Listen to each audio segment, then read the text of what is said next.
Hey guys, what's up? Welcome to the show. Let me see. I probably should put on headphones. That'd probably be the best thing to do. So, ah, there we go. Get situated. But hey, welcome. Already the chat is being very disrespectful, worthy of being thrown into Gehenna, as far as I'm concerned. But Oh my God. I don't make that. I don't make that judgment. Are they trying to make you go full power keg? I don't know. I Because don't you know. are power keg Craig, but it's like there's like it's kind of like in DBZ. There's like levels to it, and Yeah. they don't want to see you go past 9,000 because not only does your hair turn blonde, it doesn't ungrow. It's constantly down to your back after that. So we Very can't. true. Very true. Yeah. Although unfortunately, I suffer from Napa syndrome and am slowly becoming bald. Hey, you know what though? Nappa was essentially Vegeta's babysitter. Not such a bad job. True, very true. Hey, Civil, what's up? No, Chaos Smash just says Greg and Joe being lazy bastards, figures, very disrespectful. Some of us have lives, and I am not part of that. I don't have a life. We're not trying to be disrespectful, fans. It's just like sometimes we're so tired. They're like, shut up. We get tired too. I'm like, I know, but I'm using it right now, and you'll have to wait another time to use it. He also says, I can be more disrespectful if you're into that kind of thing. Absolutely. I'm open to anything. I'm a freak. No, just messing. But Civil Paul did mention that your stream reminded you to buy the comic of Death. That's awesome. Awesome, Jason. Yeah, whatever you feel inclined to do. Any support is obviously very appreciative. Chaos says, finally took you long enough. Okay, listen here. Listen here. I am not some people, for example, that might have a huge nose of some kind, who takes 15 plus minutes to start the live stream. We're not going to name any like Nick Rekieta names or anything like that, but we're not. Look, I'm not going to name Nick Rekieta, but he's who I'm talking about. That was my my autistic dyslexia kicking in because I said Rick. Although I was watching a little bit of Rick and Morty, so that could also have played a cause into it. But anyone who's new here, this is a Power Up podcast where I believe that the form of entertainment is dying, and I think it's good for people to come together, talk about what they enjoy from their past, maybe what they're enjoying currently, and what can we foresee in the future. We talk about the good and the bad, the creative and the clowning. And so I just like to hang out with people, hear what they have to say, whatever projects they're working on, and just learn what people enjoyed in the past and what can we do to fix it, and just try to contribute in any way, shape, or form. Chaos, 8 minutes is still a lifetime douchebag. This is true, depending on the situation. I actually do agree with you on that.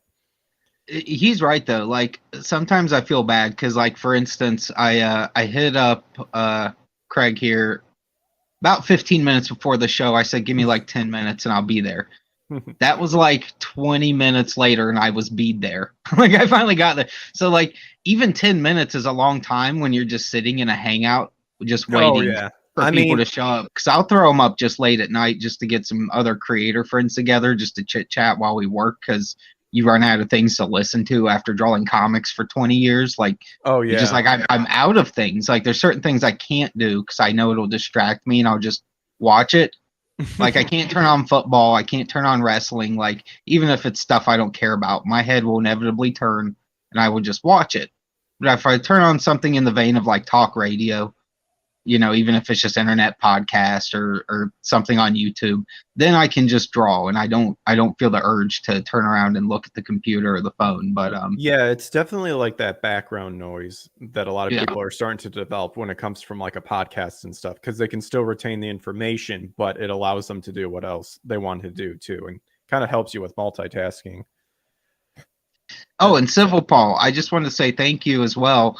And I did not even know Zach brought it up. I usually check most of his videos out because I've been watching Zach for like 7 years now or so. But yeah, I'll have to go back and give that a look. See, Oh, cool, dude. I've always been a fan of Zach, and like I can't talk to him, like I don't know him that well, like to like on a personal basis, but like I'm buddies with a lot of his buddies that he does speak to personally. So I was always like, I wonder if he ever got word about my campaign. He's had to have at this point, at least looked at it, even if it was just bare minimum to that. But yeah, it's good to know,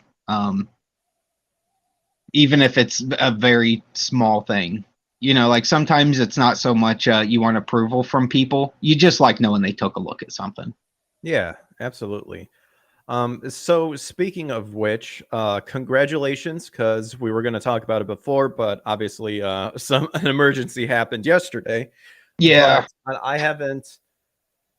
I'll pull it up here, but yeah, death, folks, has reached 70K, which is like absolutely amazing, and it just goes to show that people are are tired of all the garbage that's being spun out in the already established industry, and it goes to show that people want to see something new and something that's not being constrained.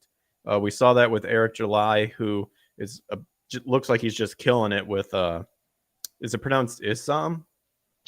I've always said ISOM, but that's because Isam? I tend to say things how my brain first reads them, right Oh, or yeah. wrong.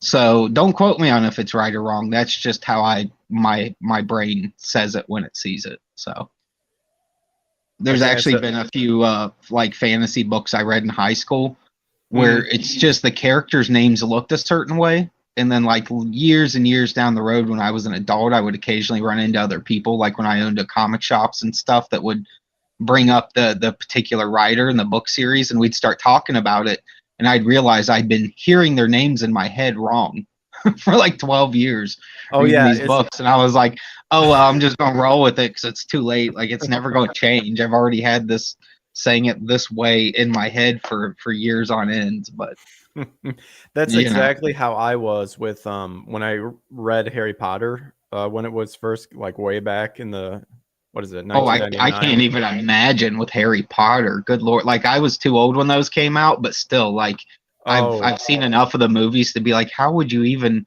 know what to call all these? Like it all sounds like British hillbilly talk. Like all of it sounds like country bumpkin retarded British hillbilly talk. I'm like, these aren't words. Dumbledore, that's a sound. That's the sound something makes when it falls and rolls across the floor. That's not a name. I know mine like was Hermione. I know for a fact when I was young, I did not pronounce it like that at all. So I would have never guessed either by looking yeah, at it. I would have called her Hermine. I would have been like, Hermine. Like, I thought go ahead, though. I'm sorry. No, that's all right. I think I called her. I'm hearing a little echo on your end. It might be me being like, if your phone's like right next to you, probably just me echoing through. I'm not hearing it on my end, but give me a second. I'll grab some headphones and we'll just test it out just in case. Oh yeah, it's when I get, obviously if I chuckle or something like that. I think I used to call her Hermione or something like that, or Hermione or something like that. It was weird. Chaos says, anyway, it's good to see you guys. Last night's podcast put you in a miserable funk. Oh yeah, with all the garbage news. Yeah. Oh yeah, you recently, Civil Paul says, yes, I recently learned how Worcestershire is pronounced by our Britland cousins. It blew your mind. Oh geez. Yeah, I'm sure they pronounce stuff very differently. But anyway, I got the Indiegogo pulled up. I'm actually going to have to contact you, Joe, because the more I look at that colored hard book, the more I'm probably going to switch over to that one. Because I think I got to contact you if I wanted to switch a tier. Basically, can you hear me Yeah, okay? Because I just switched over to you're like good. okay, Yeah, you sound good. good. Yep. I'm gonna Worcestershire. I think what you can do is you can go and just click refund still because it's still in demand. It's once I close that you will have to contact me. But if you're not seeing that with ease, like if it's not showing you after like 20 seconds and you're like, oh, this is annoying me, yeah, just shoot me your backer number. I'll look it right up. I'll refund you, and then you just Okay. go back whatever you want. So that's basically how it works. I give you your money back, and if you want to sink it back into something, you can, and if you don't, you don't. It's all up to you. So. Okay. Well, that's a good way if anyone obviously wants to update tiers, because for some reason, Indiegogo has a hard time explaining, like, if you are the consumer wanting to change your tier. Like, I found answers like if you were the person providing the product, how to refund stuff, but it was like Worcestershire or Shore. Oh, Worcestershire. Worcestershire.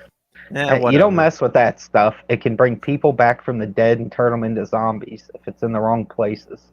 We've all Oh, learned this it's from South Park. South Park. Yeah, Oh, yeah. dude, that's an early one. Oh, That's like season 1, maybe season 2. So I've really, watched every episode up to like season 21, season 20, probably 100 times. The first 15 or 16 seasons, I've easily got like almost every episode memorized. There's some I can verbatim like quote the entire episodes at this point. nice. That's awesome. But yes, Death, as you guys can see, has broken over 70K. It's amazing. 913 backers. Um, incredible. I cannot wait to read this story. So it's gonna be Thank you so super much, dope. man. It's been a ton of work. I still got a ton of work in front of me, to be honest. Even though the bulk of like the art and stuff like that's done, like there's still a good chunk of color I got to try to bash through this month. I got a lot of lettering I still have to do. Mm-hmm. And just getting the files ready and all that is kind of a pain. Oh, But sure. I'm gonna see what I can do. I might try to divvy out some of that to like an editor that has like a pre-press experience or something, just to save myself a little time towards the end. 'Cause then I can start sending it over to them in chunks and let them Yeah, absolutely. The more I look at the take. color, the more I'm definitely going to switch over to the color version. Um, Now I did see a video by Shane. Uh, are you guys planning to leave it open till the end of October? I think is what he was kind of thinking. Yeah, give or take. Give or It take. depends Okay. on how close I get to 100K. The only Mm, reason you want to close at some point is because there is usually a good chunk of money that they are holding until you close. So I you can get you. leave it open forever and keep selling books that way, like a store. But as long as you Mm, do that, like it's a percentage. It's I not like get you. just a solid amount. So I'm always gonna have like like $5,000 or $6,000 just sitting in limbo, and that doesn't do me any good. So Yeah. Oh, no, absolutely. at some point, I kind of have to close if I just want them to send that money on over. So, and we'll see though. I'll probably I wanted to keep it open for like the after sales because you usually get another good wave once people start talking about it on Twitter and showing that it came in the mail and Hmm. saying what they thought about it. But what I might do is just I'll overprint. Obviously, everyone overprints. You have to because of there's always going to be books getting deemed and stuff and shipping. So you never print the exact amount. That's Looney Tunes. But Hmm. I'll probably overprint, and we have an Etsy store, so I might just make the extra copies available over there at a slightly higher price, so that the people that backed prior to close, um, just so they know I appreciate that they came through when I needed it like now. So but we'll see. We'll see. Either way, I'll make sure it stays available and it stays in circulation. I'm not one of those guys where I'm like, you Oh print yeah, what you limited need, you only. ship, and then you wait till the next campaign to re-offer it as like a supplemental type book or something like that. I want to keep all my stuff available at all times. Really, any King Toad book at all times. That's how you make money because like you don't really make as much the first round because you're paying for labor for other things, you're paying for all kinds of side stuff, where once you've already printed it once, now the only thing you have to repay for is more copies of the book. So I'm gonna juice every single volume of Death till the day I'm dead. So there you go.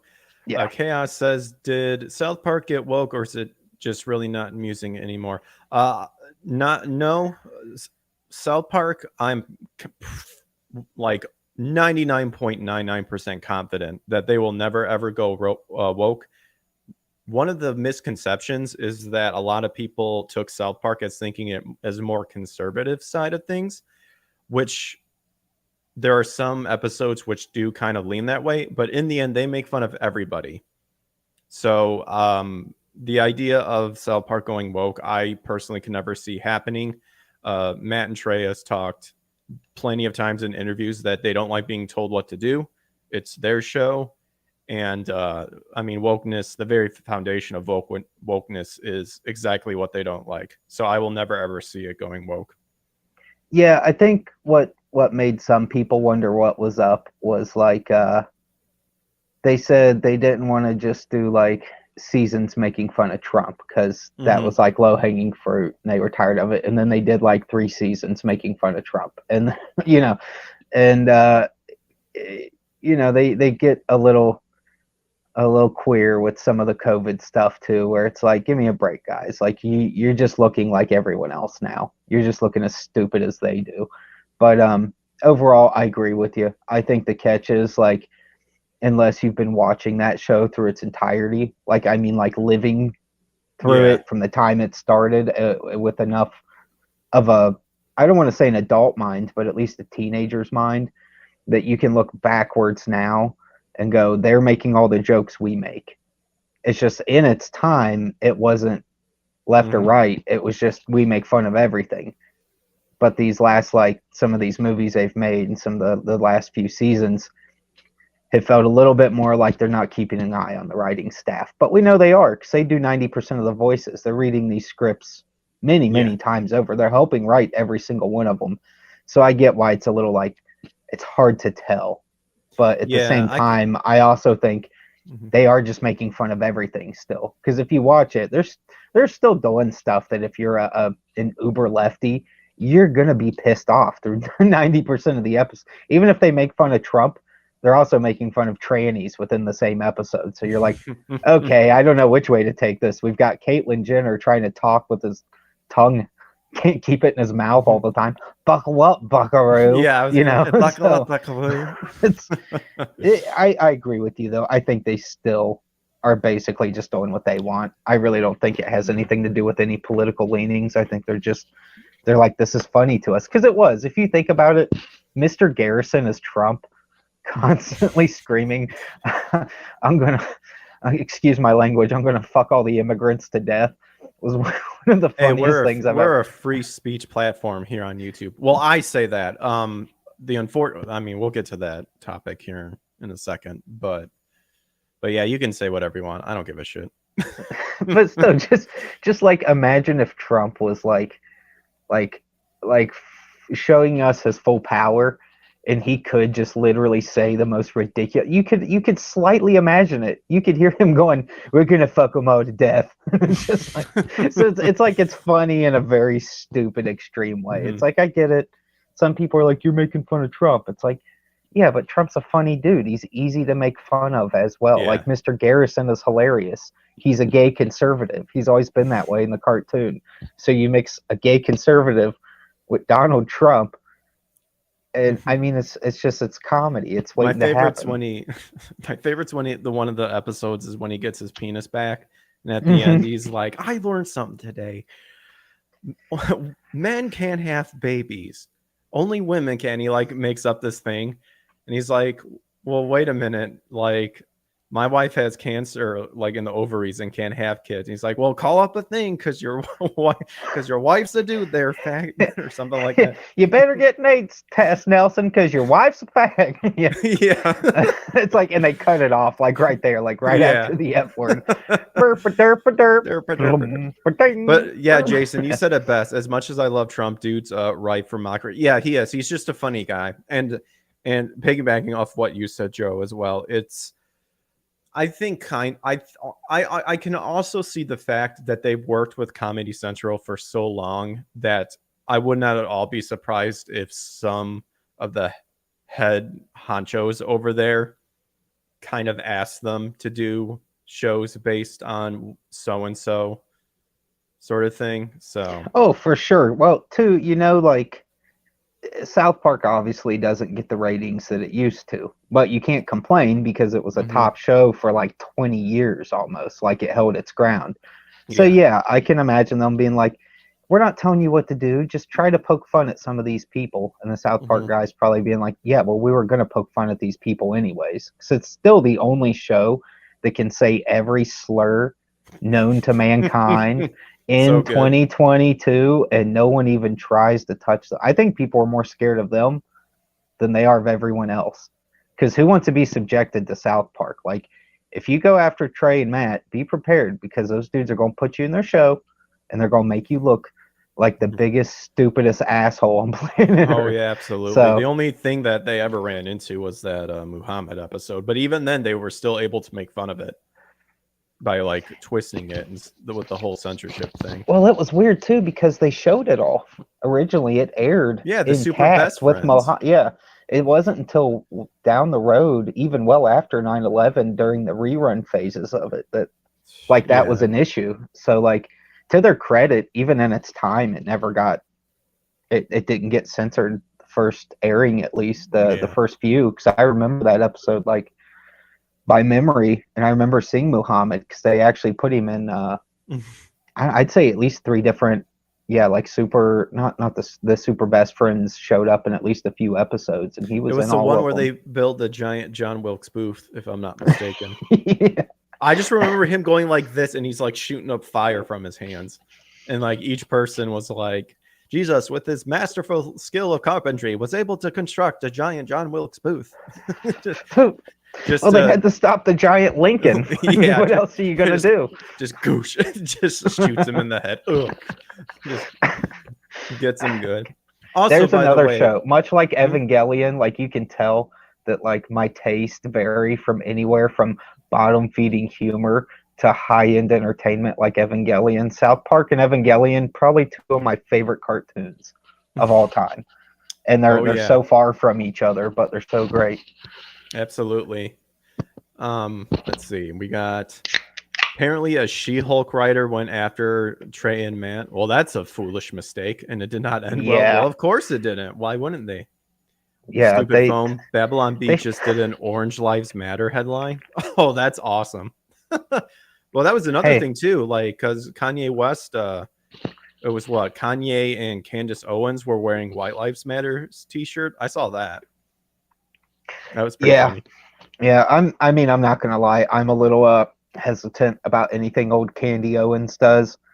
I try not to hold her past against her. But like, man, I mean, I listened to her a little bit when the big wave happened, but I actually never cared one way or another with Owens. I just feel bad because there's a lot of people that found her at the conservative phase for when she was like, hey, if Dave Rubin can go trick people into thinking he's a conservative, I could do it too. You're not a Rubin's person either? No, he's just milquetoast and weak, and he doesn't like. I can't. When people wait till everyone else has made a grand statement about something, and then they do it too, and act like they're going to shock you with it, or like, I'll put it to you this way: I heard Dave Rubin on what was it? I think it was like Fighter and the Kid, or one of those terrible like podcasts with Brendan Schwab on it. Like the least funny dude in Los Angeles. But he was on there pushing his book, which is fine. But he kept talking about haters he would get or all this kind of stuff. And it's like, dude, I get you probably have a few lil haters, but they are lil haters. You're so milquetoast. There's literally nothing that would draw a crowd to cancel you. Nobody's trying to cancel Dave Rubin because he's literally like he's khakis incarnate on doing a YouTube show where he says nothing out of bounds or nothing extreme. So like I cannot take him seriously in any shape or form. He's a nice guy, I'm sure, but he's not he's a pretend. He's not one of us, even no matter how hard he tries to blend in. And Candace Owens kind of the same thing. She did a whole crowdfund back in the day to build a website where you could create a data bank of anyone that used anything that she considered hate speech or rude words or all kinds of stuff. And she really, it was like ultra lefty nonsense prior to that getting like super out of control. Yeah. So that's now she says, I learned my lesson. I'm past it. Fine. Maybe you are. I don't know. I think you're just a grift. No matter what side I don't think she's on a side. I think she said, what makes money now? And she saw the liberal nonsense taking off and jumped on it. It backfired. Nobody was interested. She waited a year for everyone to forget because it never got big. Like, that's the thing. It was easy to forget because hardly anybody knew. I only knew because I stumbled across it in some other video where guys like, look what this lady's trying to do. She's trying to make an internet database. And I was like, oh my God, that's Candace Owens. That's that broad that's starting to show up all over like Ben Shapiro and stuff. So I'm not saying she's like bad or evil or she doesn't say or do the right things. I'm just saying her shady past was not that long ago. You know, it's if a person's been consistent for like 10 years and you're like, yeah, this dude is what he is. He did legit change his mind. Fine. But with her, I just don't know yet, man. It's so hard to tell. I think maybe for me as well, because like I said, like Rubens and Owens, I never fully got on board following them to listen to what they say. But yeah, they would bore you to tears. You'd be like, oh my God, I'm so bored. Do you remember, like, because one of the things that's kind of funny that you brought that up, because I remember when they were trying to push that phone that says it doesn't track you. Remember that? And then that just phased off the face of the earth. I was like, what? I was like, what the hell was that all about? Sort of thing. And that's another thing that could have, I mean, I guess it could have went somewhere, but it just didn't catch on. It's like, you know what I think? And this is just me assuming. It's not like a fact or something I can point to a metric for. There are certain things in this world that we've organically moved to that's always been portrayed as part of the like New World Order plan to screw us all over somehow. And it's hard for people to stick with some of that stuff when we've already naturally moved. It's kind of like cell phones, for example, like you're just talking about. Yeah, a phone that doesn't track you sounds great on paper. But guess what, guys? I've already been using a phone that's been tracking me for like 12 or 14 years. Little bit late for a phone that doesn't track me. You would have had to sold that to me a while ago when I gave a shit. You would have had to, there's all kinds of stuff like that. Like when people are like, the government's listening to you. I'm like, wow, what a newsflash, motherfucker. I've been hearing that since I was 6 years old. I'm 40 now. Guess what? They've heard everything they're going to hear out of me. I'm literally not concerned about it at this point. I probably should be, but I'm not, because it's a little too late for me to be concerned about people listening to me that have been listening to me my whole life. And apparently I don't say anything that's worth their time. Like I'm so far. Yeah, I'm so far off their radar. Like, unless everyone wants to go back to CB radios, I don't know what to tell them. Oh God. And it's all that kind of, like, that's the thing. It's like, yeah, I used to be concerned about that kind of stuff at one point too, but now we're past that. We have things that are worse to be concerned with, if that makes sense. And we can't focus on things that we've already known for 20 years or more.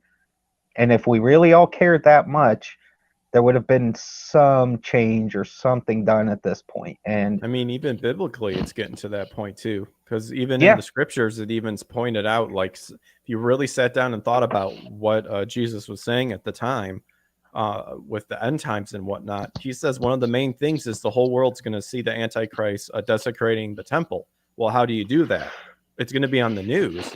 Like, that's a technical statement. That's a technology statement right there. It's well, and even the idea of the way we buy, sell, and trade, we all know Yeah. that cashless will be a thing eventually.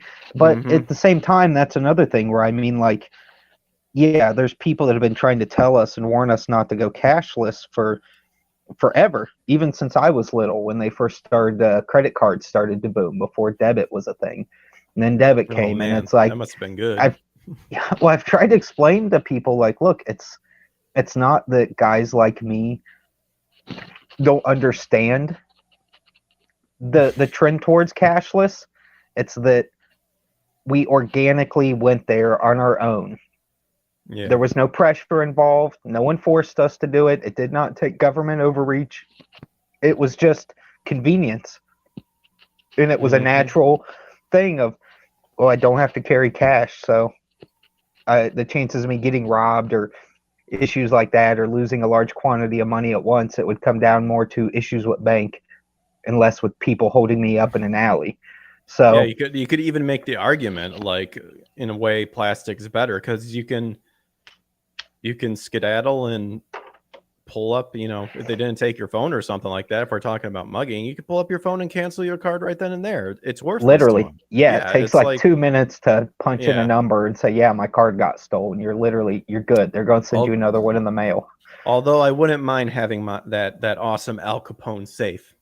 That'd be pretty dope to have in the house. For sure. But that's what I mean. Like, there's some things where I'm sure, like, that maybe the intent of it was bad or evil, but it's like you can't really, I can't really go to people frantically being like, oh, they're trying to get us off cash so that they can screw us over on our digital currency. Of course they are, but it's too late for that. It's too late for that. But the I just pictured convenience like this long ass speech of some guy explaining that, and you're like, well, I could have told you that. Exactly. Well, I could have, and like that's the thing with like conspiracy stuff.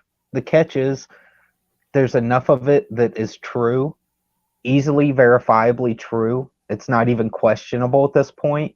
That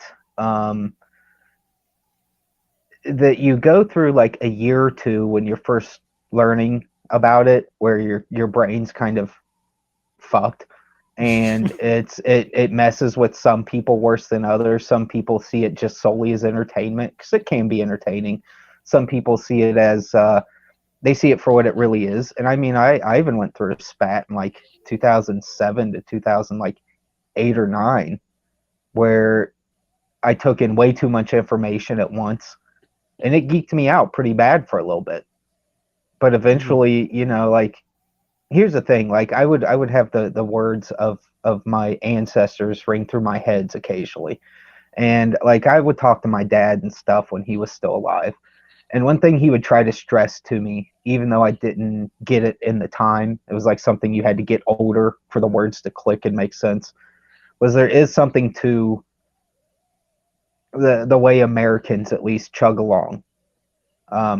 He witnessed a lot of good and bad. He was in Vietnam. He swore to God he would never work for the federal government again because he did not like knowing what was going on with the federal government just when he was in the military and during his time, because they had him doing all kinds of wacky shit over in Laos and Cambodia. Well, after the war was over, still going back in and getting himself deep in the shit. So there's something to America where, like, yeah, all the conspiracy stuff can be true, but we are going to chug along till it falls apart either way. We're going to chug along till Armageddon gets here. I really don't think like America will ever completely fall. I think it's when God steps into the picture, when we're seeing those final seals being undone and the trumpets are blowing, that's when we'll fall, because there's no option. Everyone's going to, Yeah. Jason, my friend Jason is stepping out, but he says, congrats on death, Joe, and he can't wait to get his. Well, thank you very much, my dude. I appreciate it. That's very kind of you. Yep. Oh yeah, and that's the thing too, because again, even the scripture like points it out too. Like, I mean, the scripture pointed out the powers of Persia and the power of Greece. Like, it talks about the demonic crap that's happening behind the scenes, and America is no different too. Like, and Yeah. that's like, again, when the tribulations start and the Antichrist shows himself. That's one of the things, is he's going to have a weird way of uniting the entire world together. Only Can I then, throw? when what's Go up? ahead. I'm sorry. I was going to say, can I throw something at you on that topic to get your Yeah, sure. take? Yeah, what's up? Okay. Are you familiar with like all the old like Project Bluebeam conspiracies and stuff like that? I am not. Well, in a nutshell, because it's not like rocket science. It's real easy to explain. Unlike some Hmm. conspiracies, there is a there was some old like documents found, and I don't even know if they were real. It could have Hmm. literally just been a guy writing a book and making all the shit up. I have no clue, but people have taken it in the conspiracy realm as truth for a long time. That there was this program called Project Bluebeam, and I don't know if it was through DARPA or what, but it was essentially creating a way to make like a giant hologram of whoever your religious figure is for the Antichrist when he's coming, to basically like put this hologram in the sky no matter where you live. So if you're in the States, you're seeing Jesus. If you're in Hmm. Hindu land, you're seeing Krishna, stuff like that. Um, to prepare people for that religious figure to tell us, hey, this is the real deal. The Antichrist is the dude. Follow him. Um, but the That's problem with interesting. that is, even though it sounds neat and it sounded reasonable that you could fool people with it, because they've also said they would use it to create a fake alien invasion to give people the impression we're for real being invaded, because you're going to walk outside and literally see things in the sky happening. Hmm. The Hmm. problem is China, the States, a few other places have been showing off their holographic technology and showing us they can do this. The problem is they've showed it to millions of people on the internet and now made it very obvious how easy and simple it is to create real things that look real that are not. So I'm like, I don't know if that's how it's going to happen. Like, I think it's a neat idea. I think in theory, before we all knew how easy it was to do, it could have happened and Hmm. worked. Now I don't see how it would work, because That's it, interesting. Yeah, I don't. I'd have to say I disagree with it. I don't think that's part. The Bible specifically says that the Antichrist is a person that will yeah, show up. yeah. And he will. It literally says he will con the world, and in giving them whatever it is that they want. I don't think. If Plus, like, any. I can see it in context of the beast would be like a living image. Like, I Mhm. can see it in that context that, yeah, it's a hologram we can all see of the Antichrist himself. But, just to communicate with us all, like, yeah, I'm here, but you're going to see my image all over the world on TV or the internet Mhm. through a hologram. Like, yeah, but that's like not the same as what the blue beam people say. So, Yeah. like, I just feel like you can't trick people with a hologram now, No, because they've I don't already think showed so. us how they can do it. Like, what good is like when they've Mhm. shown a lot of people? It's not like they showed a few military guys in a hangar this top secret technology. They're like, hey, internet, check out what we can do now. It's very blatant. So Actually, if anything, it's not going to be a hologram. It'll actually be true, because again, the Bible states that it is a person. The false prophet's going to come out and like talk on how wonderful this guy is. Um, I've actually been studying, well, not study, well, studying and listening to people who've talked about this recently. And what happens is, and from the conspiracy theories I heard, they actually know who the Antichrist is. They're just getting ready to unleash him. And what it is that Satan, the Antichrist is pretty much, God can control the power that of influence that Satan and the fallen angels and stuff can do to people. We see that mhm. in Job, because God gives him permission to go and do that stuff. The Antichrist is going to be a person that God will allow Satan to 100% manifest all the evil into one person. And the guy is so malicious and evil, but yet so convincing that he's going to trick the world into believing in him. And plus, he's actually going to physically call down fire from the sky to prove that he is too. So I don't think any sort of hologram is going to happen. If anything, I think part of what the Antichrist is going to do to convince people is taking place of this idea of you can be whatever you want. Hey, I got a DNA upgrade for you. You truly think that you should have been a girl all along? Take this DNA enhancement and you can be whatever you want. That's what I think is happening too. I think aliens are also fallen angels, and it's going to be all the more reason that weirdly enough, the government is actually starting to talk more about these aliens that are coming, and they're gonna be fallen angels. They're gonna lie, and they're gonna say, hey, we're actually the people who created you. We're your progenitor. And there's going to be someone really bad that's going to be coming in here. And we want you guys to be equipped because we think you're ready now. So take all this DNA enhancement and stuff like that. And really what they're doing is they're trying to get people to turn away from God when he returns. Because Satan knows that his time is numbered once Jesus went down and declared victory over death. And so what Satan, and this is actually the most disgusting thing, I think, because Satan knows, like, he's still prideful enough to think that he can beat God, but he also knows God is just.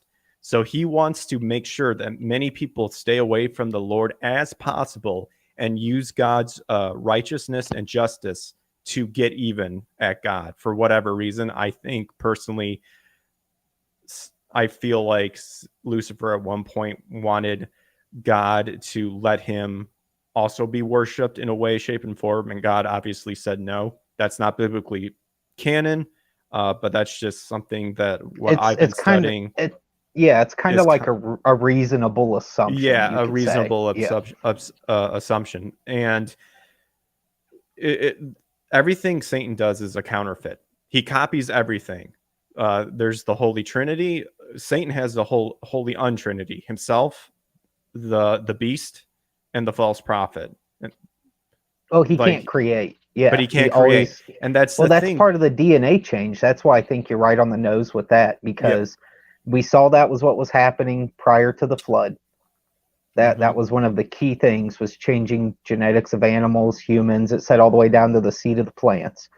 So all the flesh of the earth. So we know that has been like even what is it? I forget who it was. There was a scientist I was listening to that was looking at genetics. This was like back in like the late 80s or early 90s.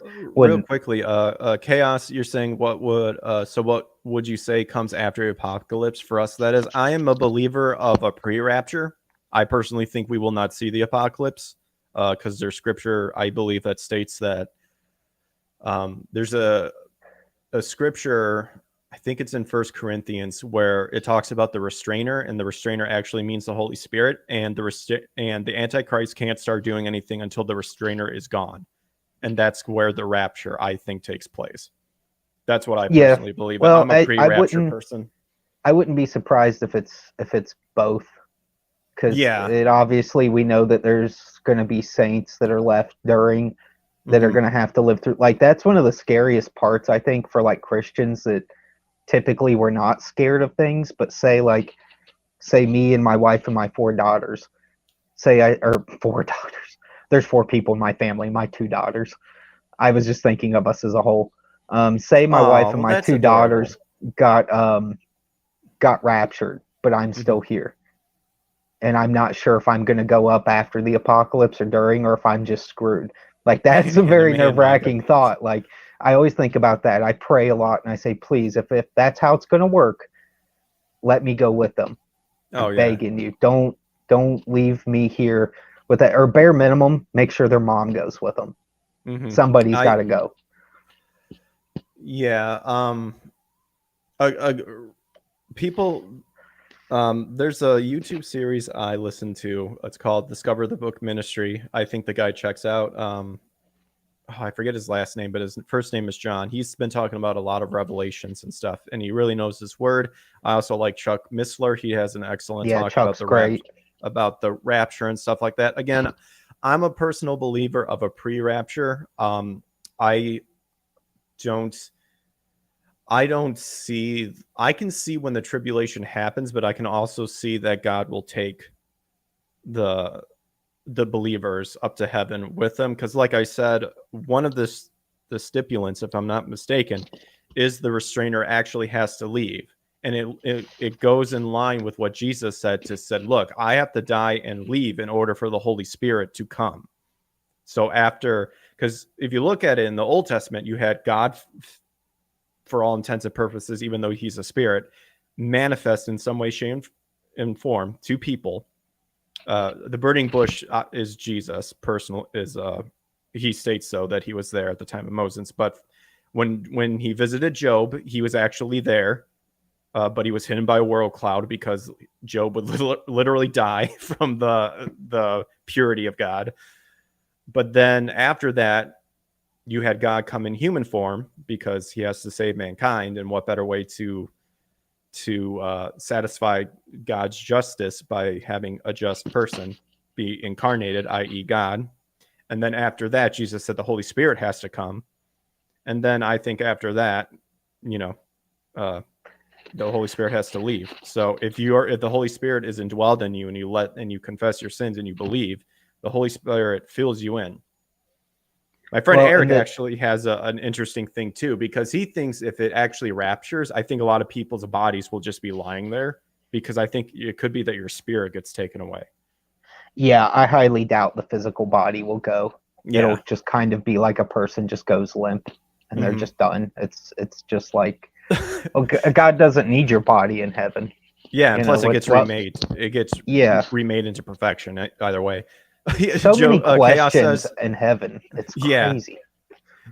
Chaos says, Joe's having 4 daughters. How is your sanity and blood pressure?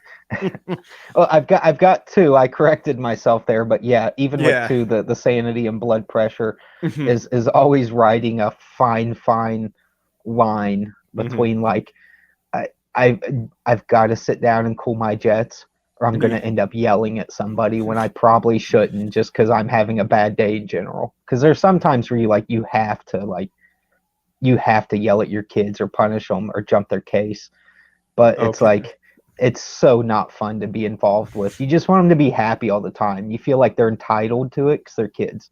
It's like you're entitled to just enjoy life until you're 18. You get to, and some people are like, what? Kids aren't entitled to blah, blah. I'm like, I'm sorry, dude. It's just how I look at it. I'm not saying there's a metric we can attach to this scientifically.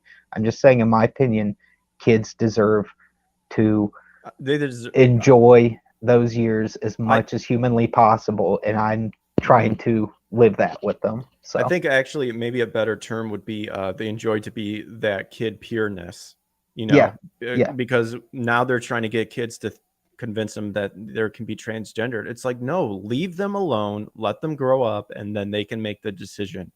Well, those people are pedophiles. I would 100% guarantee it. Any liberal that even slightly touches on those lines in agreement, even slightly, I guarantee you there is something up with them. Yeah, they're diddlers. Yeah. Chaos says, if the FBI came to my house and I knocked them out, dragged them, and tortured them until they learned to leave me alone, is that a bad thing to do? Well, you're talking to someone. Yeah. A little bit. Bit, but you're talking to someone who I do enjoy my Punisher sort of thing and my fight fire with fire. But I would probably think that's a bad thing. Unless you are the ruler of a foreign nation, I would not advise it, because the FBI is always going to come back with way more power in terms of people, resources, and ammo than you're going to be able to scrounge up for what you did. So very true. But then also we can't forget Killdozer, because he shut down like an entire city with a tank that he homemade destruction machine. Don't get me wrong, Killdozer is cool as shit, but yeah, his dozer crapped out on him a little too soon. He should have I don't know. That glory should have held on a little bit more. Yeah. No, it's a slippery slope. The FBI is only going to come knocking at your door. I don't want to say if there's a good reason, because it doesn't mean there's a good reason, but they have to feel really threatened by your presence. Yeah, absolutely. You know what I mean? Like, Mhm. that's why I said, like, I know they've been listening to everything I've been saying for years. And guess what? I clearly don't say it. They literally go, he's a fat nerd that draws pictures. Like, we have zero funny fear enough, like, of this guy. funny, but again, you know, kind of bringing it back to the funny enough, coming circle with the Antichrist, that guy is going to be unstoppable. So, you know, if like summoning down like with fire and stuff like that too. Not to mention, I also think I ultimately in the end, like with that sort of thing, I'm a believer of look at what the scripture says, especially of what Jesus said, and study it as much as you can. Test it. The Bible answers its own question. And if you find a contradiction, that's God telling you something. So do the study, then go and like do a what is it? Like what other people kind of have to say, sort of thing. Well, But if you don't, you won't realize how many things yeah, you didn't catch because of either not understanding the lingo of the time or things like that. Kind of like, for example, when it says like in the end times, what was it, like it wasn't an ounce, so it will but I'm be just like going to the use an days of ounce Noah. will cost like a penny. But what you have to keep in mind was when the Bible was written, because you can read it earlier in the Bible, it talks about a day's wage being a penny.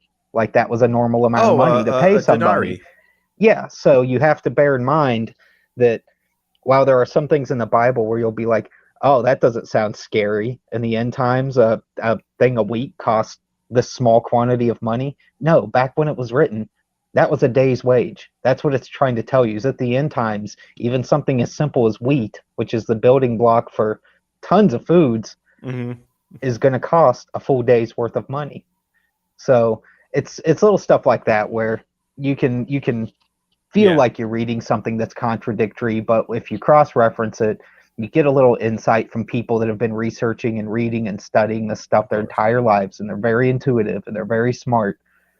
They can make you see what it's really trying to explain to you and not get caught up in like the petty things that aren't really aren't worth getting geeked about. But guard your heart too, because God will show you like what it is he's trying to share with you. All the more reason to study and whatnot. Like I'm still trying to get through the Genesis feel 6. It too, because when it's happening, the hairs on your arms will raise. You'll know when it's happening because you'll literally feel the spirit, like I do right now, coursing through my body just talking about it. You'll know it. Oh yeah, it's a good, like I'm reading the Genesis 6 conspiracy. The guy is the Gary Waynes is someone who has stated, like, I believe the scripture. I just put all these books together because it's weirdly conspiratorial that all these things can actually be connected to the Genesis 6 conspiracy. Oh, for sure. Because you know, they call it the, what is it, the post or the pre the antediluvian, before the flood. That may not be the right. I always get those kind of reversed. But you know, one of the things that I kind of came to the conclusion with, based off of what he was talking about, and actually looking at the Bible and seeing what it has to say too, like the cultures, like the Native Americans that talked about fear of a 6-fingered warriors. Those are Nephilim. Those are the Nephilim. And you know, when people try to say, well, how can God justify flooding the world and stuff? Like when you learn about what was happening in the cultures during that time, you had disgusting idol worship. That's actually where blood sacrifices came from. That was what was happening with the Nephilim, because they were bloodthirsty savages that would just constantly fight with each other. It was a time of violence. And Noah was the only one that God said, you have not been tainted, you have not been tainted genetically by this demonic insanity. That's why he was the last of the pure genetics from Adam and Eve that was left on the planet at that time. And so, it actually does talk about the purity of he was called a spotless, which means he was not blemished, and that can actually be traced down into like almost a genetic wording. So it's little stuff like that like turns your entire thing too. But again, I'm also, what is it? The Berean challenge. What Paul says in Acts.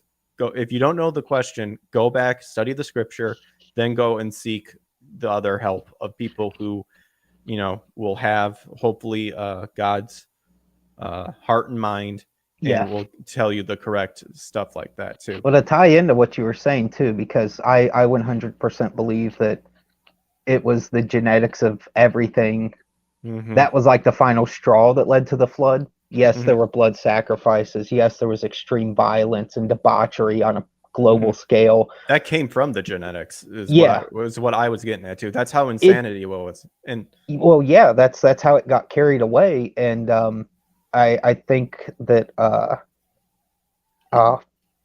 crap, I lost my point. Give me a sec. Yeah, sure. No, yeah, it's just and the Bible at times it's like, well, why did it happen? Like, why did the sons of God had sex with the daughters, the daughters of man? Why did they do that? They were too hot. They were, they were. That's the thing with women. Have you seen Jewish girls? God knows what he made. Well, here's what my point was. I finally remembered it just now. The Giants, I'd have to relook it up because I can't remember it scripture and verse. But do you remember when David was on his war conquest, and God was having him? God had basically 3 ways he would send David: either go to a city and you just kill all the men, or you go to a city and you kill everybody. Because every single person was bred from a giant, and you can tell which it is because the cities all have giants' names. They all end in Jewish giant names, so that's how you can identify which cities were dominated by giants. But there's a scripture that talks about how when David was on his rampage, just lobbing heads left and right, that a bunch of the giants got scared and ran off and sailed across the ocean. And if you look at the directional range I've heard of that, matches right up with ending up in the Ohio Valley, Kentucky, Indiana, and Ohio. Where are 90% of the giant skeletons found in this country? Ohio, Indiana, and Kentucky, all over the farmland. Where did all the Native Americans say that they were dealing with giants? Ohio, Indiana, and Kentucky. All those tribes. Marzul talked about, he talks about this stuff over time, and he confirmed it. He talked with Native Americans and said, what's the whole deal with the holding up the hands? They said that actually is true. It's a little bit Hollywood to say how, but they actually would want to see your hand because giants and the Nephilim had 6 fingers. They had 6 digits. And the Indians would even describe them. They left written descriptions of them, that they were red-haired, they were tall and pale, they had 2 sets of teeth, they had multiple fingers. Well, here's the thing, too. I'll see if I can dig it up for you because it's an older book, but pre the internet helping this kind of information be easier to access and easier to take in, when you just had to go to bookstores and hope you stumbled across some strange book. There was a lot of little small publishers back in the 90s, and there was this dude that was really into all the giant skeletons that were getting found in the area I live in. And he did an entire book, went and researched, found as much stuff, because it was pre all this stuff kind of getting buried and hidden away to where you could not access the bones anymore. The Smithsonian's we don't know what happened to them. They destroy them. Don't trust them. They get rid but of he them. went around and he found farmers and all kinds of stuff that were having issues when they would till the land. After so many seasons, they would till some spots and eventually come up on these giant skeletons, and they had no clue what they were just like, get this crap out of my way, I'm trying to farm here. And he started tracking the pyramids that were still left in Indiana, still left in Ohio, the snake mounds here in southern Ohio, Fort Ancient. We have a whole series of those, which are clearly some old school weird occult Native American mixed with God knows what type stuff. But it's one of those things where it's like there's tons of it here. Even Abraham Lincoln, you can find transcriptions of his speeches they kept on hands, and he used to reference the giants that once roamed the United States of America, like literal giants. He wasn't joking, because at that time they were finding tons and tons of huge skeletons. I think also Buffalo Bill, I think, mentioned something in his journal. Buffalo Bill, or one of those guys, he talked about the giants, and actually there were some sketches of it too. Steve Quayle, I have to use the restroom. I'll be right back. Yeah, sure. I'll carry it, man. Yeah, carry it on real quick. I'll be RP. Like and subscribe. We're also on Odyssey too, and we're working on well, I'll try to get over on Rumble too, but that's actually a topic I want to get on too. But I'll be right back. So if you wouldn't mind holding down the fort, Joe, that'd be great. You got it, brother. Nice. But there's a fella named Steve Quayle. If anyone out there wants to look into his stuff, he's an interesting character. He's been covering the Giants and biblical, I don't know, theory, I guess you'd call it, for years now. I don't know how serious to take him, because despite my interest in a lot of stuff he's done over the years, he's also kind of like I guess you'd call it fear porn. Like, he gets a little hyperactive, a little too quick on any event that happens in the world, and instantly tries to sell you gold coins and stuff like that. But prior to him being quite that out of control at the levels that he is now, he did some books that were based off of he said it was experiences that soldiers had that were in Afghanistan during the early parts of the war. Now, he's never interviewed this soldier. He's never brought this person on his show. So it's one of those things where it's like, I can't hear it from the person's mouth, so I really don't know how serious to take it. Despite that, it's still interesting, and it's still an entertaining read if you just want to read something that's supposed to be real, but you're not sure, and it's still neat. But it was a group of Special Forces guys. I don't remember which unit they were, if they were like Delta or SEALs or what, but or Rangers. But they were in Afghanistan, and they were there specifically to snuff out giants that were still hiding in caves. And this was supposed to be kind of like one of their first experiences with it. And they had issues where like bullets and things like that would not phase these things. And what they eventually did was they said they had to use all copper-tipped bullets. So there's something about copper that giants don't like. It's like a element that affects them, at least according to this. And they said they had to smoke them out. Like, that was the only way to get them out of the caves, because they were too strong to go in. And they even kind of insinuated they thought maybe these things had some kind of, I don't know, like Professor X mind powers. Like, it would get really hard to focus around them, and you would get like a ringing in your head, things like that. Like, nothing too extreme, but just like things to disorientate your senses. Oh, Nephilim? Yeah. And that's kind of the same thing with people who claim that they get abducted by aliens. That's also another one of their things. That's the catch. Everything an alien can do is the exact description of how demons operate. So, well, that's the thing. They can phase in and out. Like, it. They can pass through walls. They can exactly. Speak to you That's through why your they mind. say. That's why. That's why all these, like the supposed abductees, which a lot of them could just be making it up, but I think a lot of them actually aren't. That's why they just said all of a sudden it's just right there. That's actually what a lot of like shadow people also show up too. They're just agree. Right there. I think it's not good to be dismissive of those people, because that's not fair to them. Because they probably, most of them probably did experience something really, really traumatizing, and it's not something you make up unless you're like known for being like an attention-starved weirdo. Like, if you're just a regular dude and you're like, something really weird happened to me the other night, but I'm not even sure if I want to talk about it. That's why something really weird probably happened. That's why I honestly think, like, with the days of Noah coming back, like, it has to be something genetic and DNA and stuff. Because that's why I think they're taking people and experimenting on them to figure out to craft it just right to where it convinces people to listen to them.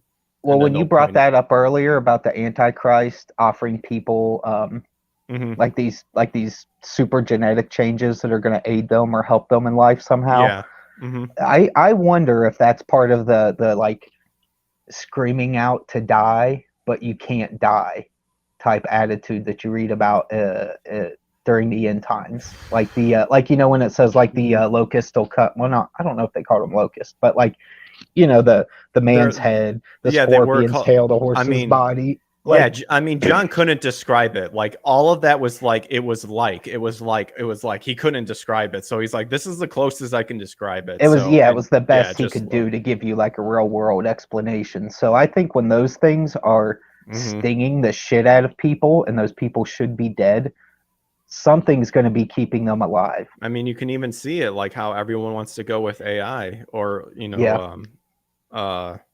augmentation and stuff like that. They're trying to figure out a way to live forever. Yeah. That's what they're trying to do because they do not want the end times to happen, but only the Lord knows. I hate to break it to people, but the reason it's called prophecy is because it's going to happen no matter how. Yeah. Like literally, like I've talked to a few people and they'll be like, "Oh, it's just self-fulfilling prophecy." I'm like, dude, there's literally no such thing as self-fulfilling prophecy. That's just prophecy. That's actually how God separates himself from the other religions, is because not only does he dare to say this is going to happen, it then happens. Mm-hmm. No other religion does that. That's part of the reason why I believe in, you know, God breathed through the Bible, through people to write down all the stuff that became the Bible. That's why I think it's the true religion. There's just a lot of stuff that other religions don't like. You got to do this and then you can reach nirvana. You've got to do this to do this. And Christianity is the only one that says, I actually took care of everything. You just have to accept my offer that my son died to pay the price for you. And that's your salvation.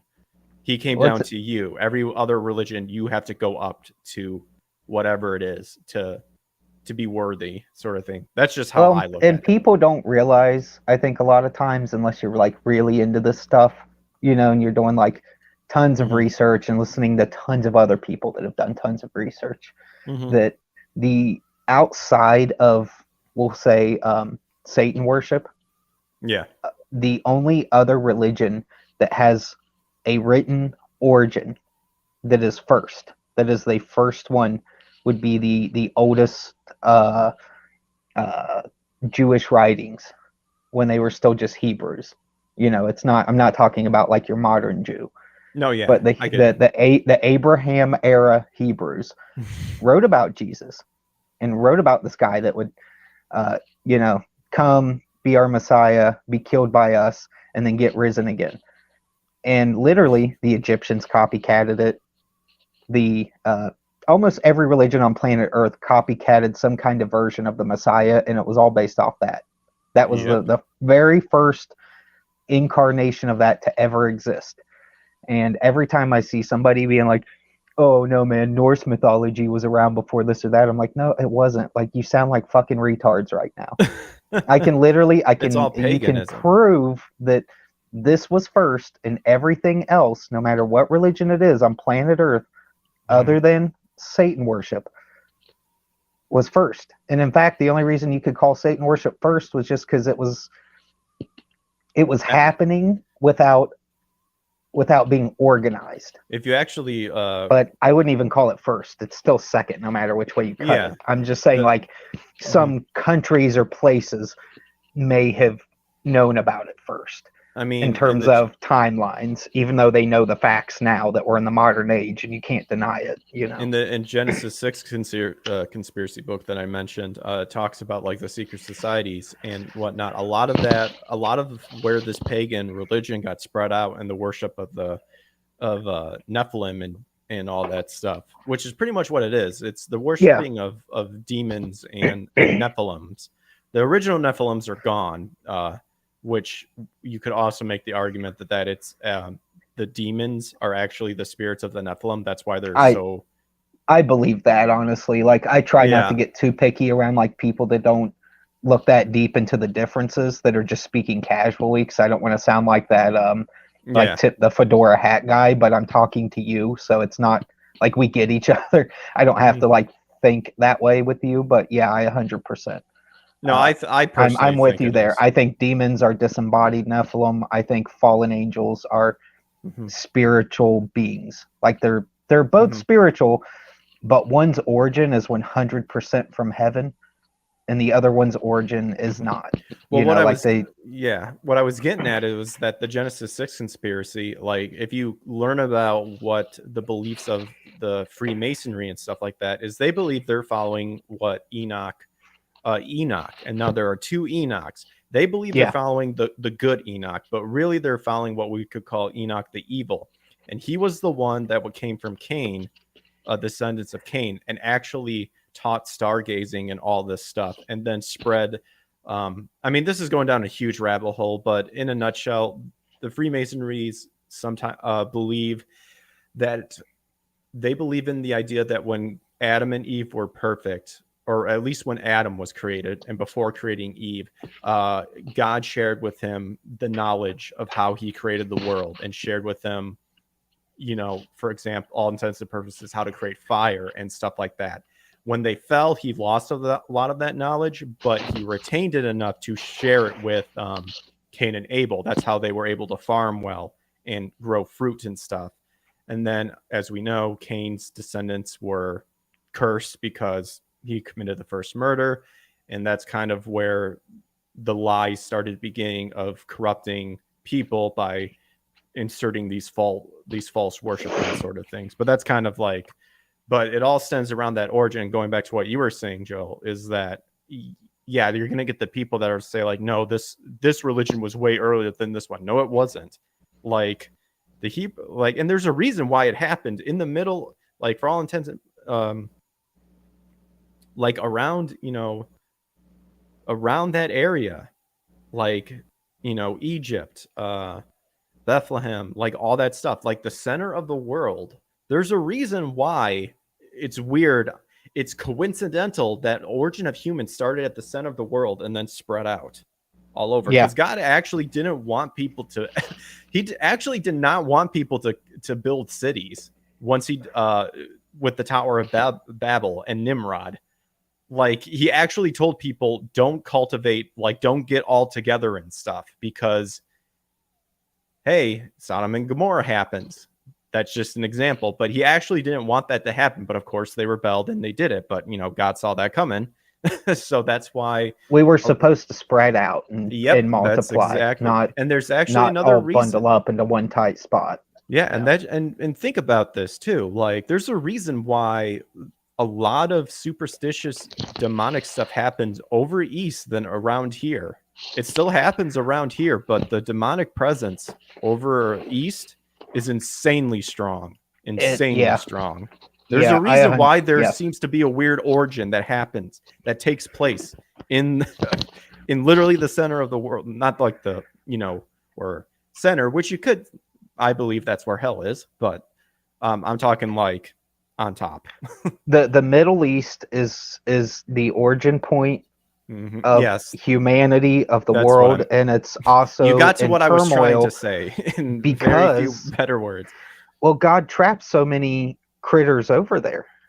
I mean, there's rivers that literally have demonic entities trapped under them, as far as we know to this point. And those exact places in Iraq are where some of the most freaky, weird shit happens. You can find there's soldiers out there that during the Iraq invasion, they took this massive hydro dam. I forget the name of it, but the thing is huge. It's like one of the biggest hydroelectricity dams in the world. And they took it over, kept it moving, but they also retrofitted it to be like a prison detention center as well in parts of it. And they had constant issues getting troops to stay there because it was sitting right on top of it's the river that the four fallen angels are trapped under. But the soldiers there would talk about all kinds of weird stuff, how the natives all had stories about monsters that lived in the water there. Gosh, that's not good. Weird things went on at the dam all the time. Like nobody would work guard duty. Like guys would take double shift to work outside, to just walk the perimeter on guard duty, because they hated being inside so much, because they would see so much weird shit, weird things. I mean, they would talk about eyes just coming out of the darkness at them all the time. Oh gosh, all kinds of just freaky, awful. weird stuff. That sounds terrible. Because it wasn't like PTSD type stuff. These were guys that were like taken off base and put just in that spot to do that duty. It's not like they'd been out shooting people and getting their brain traumatized the whole week already. So it's just, there's the Middle East is the hotbed for everything, and it's going to be. That's just how it is. It's going to be down to the very end, you know. Well, on that happy note, why don't we go ahead and steer to another type of topic? Joe, how was Cincinnati Comic Expo? I know it was a while, but did you have a good time over there? Oh, for sure, dude. I mean, Cincinnati's my hometown, so I love Cincinnati with all my heart and soul. Nice. You know, like, and I mean, I really do. Like, I literally, like, EBS tried to make a joke on Rekida's show with me about Cincinnati, and I nearly lost my shit on him. Like, I mean, I was drunk out of my mind too, so I wasn't catching the joke. But I love Cincinnati. I love my hometown, and it was a lot of fun to get out there for a little bit and do the con. First day was kind of a mess because I was boothing with some other guys I invited to come use my booth if they so desired, and everyone's schedules were all messed up because well, the catch was, even though we all knew ahead of time, it did not change the fact that there's certain like life circumstances that happen on a business day that it doesn't matter what's happening unless it's an emergency, you can't change it. So like I still had to like take my kids to school, go pick them up, blah blah blah. Like I still had a bunch of stuff I had to do. I didn't even get down there till like 5 o'clock, you know. So the show went till 7 that day. So we basically, by the time me, the Diaz brothers, a few other people got there, we just got our stuff in, got the booth set up, and the show had like 15 minutes left that day. So, you know, it wasn't like a huge heartbreaker for me because honestly, I was spent. I was wore out. Last thing I wanted to do was stand around at a booth all day. So, in a way, it was like a weird relief to just get it all done and set up. And then later, I went and met up with everybody else. We had, let's see, I got Cecil to come down. I got Yellow Flash to come down. Anna, that Star Wars girl. Diaz brothers, Camelot, just a whole horde of people. I got a whole bunch of them. Kind of got the troops rallied up to come. I was actually surprised because I didn't think, but maybe Yellow Flash and the Diaz brothers. But then everyone just kind of pulled through last minute and made it. So it was nice. It was really cool to see the gang all. I mean, I know they were partially showing up to like meet some people at the con, like celebrities and stuff. But I don't think they would have all showed up if I hadn't kind of put it out there. So it was cool that despite the fact that I'm not like a big YouTube personality, I just don't have the time yet to even try. A lot of my buddies still came and showed up for it. You know, yeah, it's not Anime Matsuri, yeah, it's not like New York Comic Con or some insano massive show, but yeah, but we got to have a good time. Yeah, we all went out and partied, and I had my wife with me and stuff, so she got to meet everybody finally, and it was just a good time. We got to go to Ruby's Steakhouse, which is like a Cincinnati staple. Sounds delicious. It's like the elite restaurant of Cincinnati. Like basically, if you follow Jeff Ruby, the guy that it's his restaurant on like Twitter, you'll see him with like a celebrity every single night. Like he's met everybody that comes through Cincinnati. They all know Jeff Ruby. He's got photos with every comedian that comes through, every musician that comes through, every NFL, NBA, whatever it is. And the Bengals are red hot, so of course he knows everybody on the Bengals, which makes me insanely jealous because I love my Bengals. Season ticket holder up in here. But there you go. Yeah, so it was really sweet getting to go to Ruby's and I mean, for Cecil, he's from New York. Places like Ruby's are literally on every corner. But for us, it's like a special place. So it was cool getting to take everyone out to Ruby's, and we almost ran into an issue. Ruby's has like 4 or 5 locations between Cincy and Kentucky. You know, there's like one in Louisville, one in Newport. There's a few of them. Well, Cecil had booked the reservation Oh no! at the one in Kentucky. Oh no, Cecil! And we didn't realize because they all have like the same name and stuff. So like you really don't know unless you specifically ask the reservation people. And it was like a huge minimum because we thought we were going to have like 14 or 15 people. So like they had an extreme minimum that you had to spend to book for that amount of people. Well, we show up, everything kind of went to shit for a minute, but you know, Cecil's a sweet talker, man. The dude, he's got the gift of gab. He went in there, he did something, I don't know what, but they said, look, we'll figure it out. We'll get you a table here. We'll make it happen. I think they probably verified that we did in fact have a reservation and just didn't realize. But I'll tell you what, man, the Ruby staff, they're all pro. They pulled it together. There you go. We got in there, we got to eat, have some fun. We went to the cigar patio that's attached to it. 'Cause Jeff Ruby's a big cigar guy, and I haven't had a oh good man, I cigar was in in a heaven. while. I was pounding Jeff Ruby's signature beers, poofing away on the cigar. I could have sat there and smoked cigars all night. Like, if there's one thing like genetically I hate about myself, and I do want the Lord to fix, it's like my hang up for tobacco products. Because that's the thing. It's like, you know how people say like you can't quit smoking until you want to quit.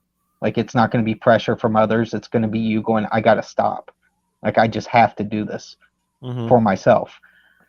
I've never been able to reach that because I love tobacco products so much. So that's like, it's something I pray about. I've tried to fight the urges for, but I have, dude. That's what I did when my wife was pregnant in the hospital because I couldn't run off and smoke every 5 minutes while she was having a baby. So I would sit there and be gnawing away on gum. The problem is the gum, when you're getting the nicotine that way, it literally burns you. Nicotine as a liquid burns. Yeah, like if you were to take some nicotine in a dripper and drip a little bit on your hand, it will burn your skin like acid. So when you chew the gum, it literally burns your throat the whole time. That sucks. Yeah, it kind of does. So it's tough because you get a little bit of a fix, but it's not the same as smoking it, if that makes sense. Like, no, it's if you talk to potheads and you say, do you like edibles or do you like to vape weed or smoke weed? They're going to tell you that all three are different. They even react differently when you take them into your body. You chew up an edible, it's going to make you feel drunk, not high. You smoke a vape, it's going to make you feel airy high. You smoke straight up chronic weed, you're going to be stoned out of your mind. Like it's all a little different, and tobacco's the same way. So it's as long as they don't funnel it, you know? Yeah. It's definitely my crutch though in life is caffeine and tobacco products. I mean, I'm on keto right now, so like the energy drinks I'm sure are not doing good. That's why I had to go to the bathroom. When you're on keto, you have to like pee every hour because you're just constantly making sure to keep yourself hydrated or not. I try to keep hydrated, but I drink a lot of water just by default. Yeah. I mean, like Paul said he had a thorn in his side that just God would not remove. So, you know, don't I'll put it to you this way. That way, you know, there are sins and vices in life that are not detrimental in the same way as other sins and vices. You know what I mean? Yeah, there's a big difference between your sin being murder and your sin being I can't stop smoking cigarettes. You know, they're two different scales. And I think when it comes to the vice type sins like cigarettes or drugs or things like that, or alcohol, that there are times when the Lord knows your heart and he knows like this little thing could potentially just get you through the moment. Like, yeah, it's bad. Yeah, it's not good. But I'm not gonna hold it against my servant that he needed to smoke a cigarette for his sanity in the moment. Well, plus also once you ask the Lord, you know, confess and believe that, you know, Jesus died for your sins and stuff, your sins are wiped away. That doesn't mean the sin habits go away. Like God talks about that, like, you know, be wary of your sin habits and obviously try to overcome them and repent and turn. But that's where the beauty of it is too, because it's the same. It's both the side of the same coin. There's sanctification and justification. You can't have one or the other. Like it's not one or the other. Like it's both. You know, That's why we're when you become a believer, you're constantly being sanctified and forgiven by God. He wipes away your sins.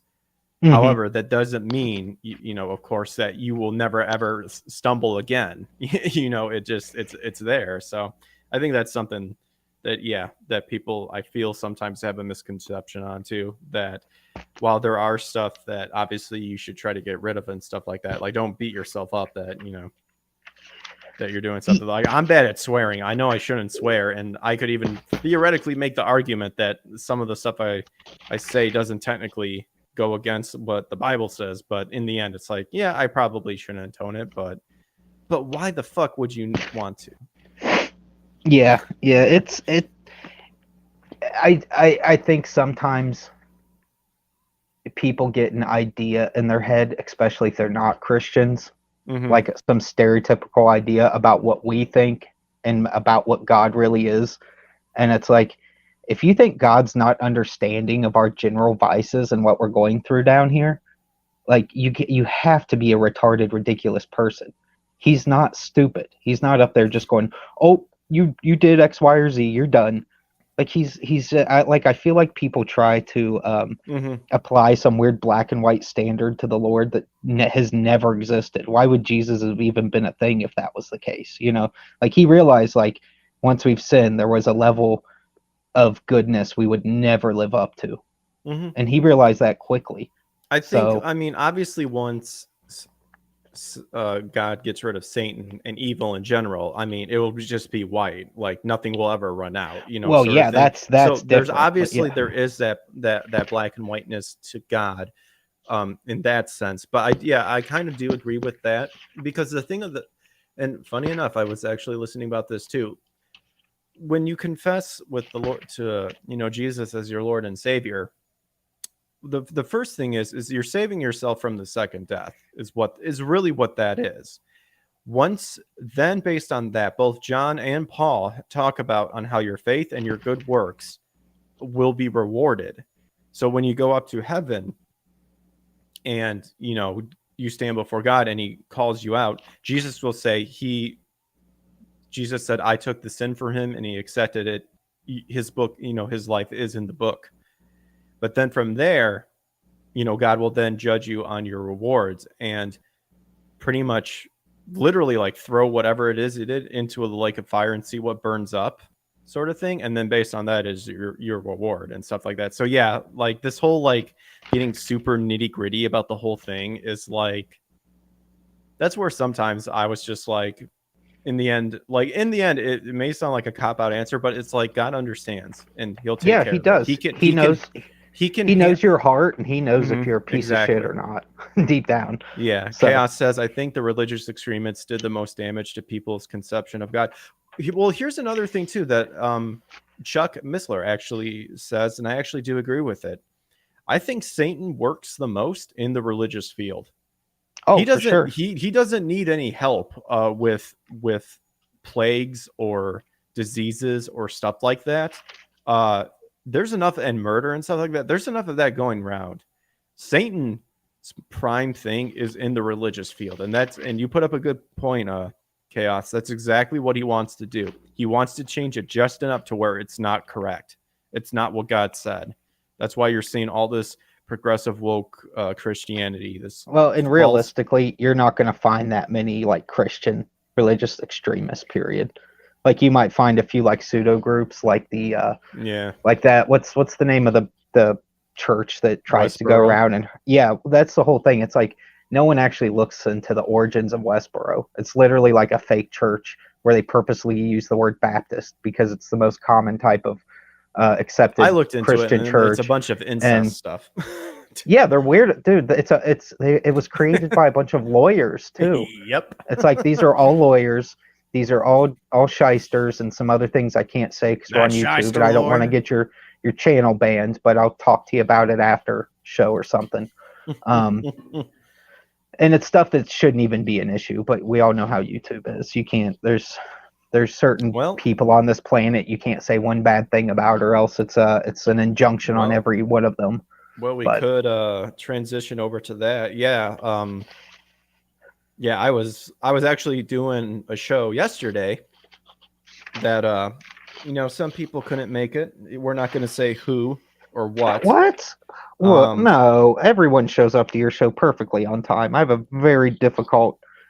I know, I did too, but it seemed that the enemy was all around me, and everything was not working out. I had nothing, but I mustn't run away, as a strong protagonist once said. You don't want to end up in the belly of a fish, do you? True. All right, that's what I thought. True. That's the threat true. I'll use now. Hey, listen here, Christian. You want to end up in a goddamn fish belly? Yeah. I don't think and so. And it wasn't a whale, too. Yeah. That's also a misconception. The actual Greek and Hebrew word is a great fish. But that we know that great fish exist. I mean, I've literally watched enough Discovery Channel shows now to know that there are fish that look like a normal fish tank fish, but it's actually like 14 foot long. And it's just a giant, ugly goldfish, essentially. There's like weird fish out there that are literally just humongous. And especially in the old days, where every single fossil you find is just a gigantic version of a current animal. Things used to be big, guys. I really believe the canopy effect. I think when God released all that water from the heavens during the flood, that's the only place the water came from, but I think it said it came from under the earth too. It came everywhere, is what it is. But I think the atmosphere used to be a lot denser. I think it was it was greenhouse on the planet all the way till then, and that's when probably seasons became a way bigger thing. If they're going to believe in the whole climate change thing, then I'll believe in the canopy thing. So we can. Well, the canopy thing's not unusual though. Can look up. That's what I was getting at. One is actually can be backed up, and the other one is a lie. Yeah, there was actually in the 80s. I forget where it was. There was a college that was doing experiments on living in like greenhouse effects. I know, and regardless of this. Sorry, go ahead. They found that if you took a rabbit, a fish, literally any animal or person, and you put them in a greenhouse and you feed them exclusively, like things that haven't been genetically tainted, just straight up all heirloom veggies and meats, those critters will grow 3 or 4 times their normal size, and they will live 3 or 4 times their normal lifespan. So doesn't the Bible say like there was big fruit too?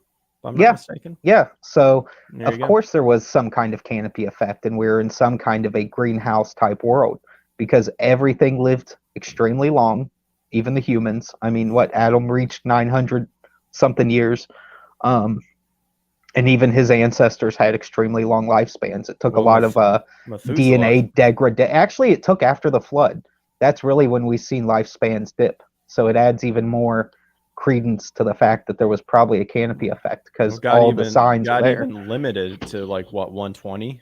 Yeah, roughly around 120 is what he said. Humans will. That's how long they can live. Well, yeah, he knew after that extra layer of protection wasn't around how long what the average would be. He's God. He's a genius. I was gonna say, despite of his background and what happened, Kent Hovind talks about the canopy theory. Well, Kent Hovind, he's one of those guys where like the things people try to throw at him aren't even anything. You know what I mean? It's like the things he was thrown in jail for were literally the most like basic bitch nonsense. That would have not happened to anyone else. Tax evasion, if I'm not mistaken.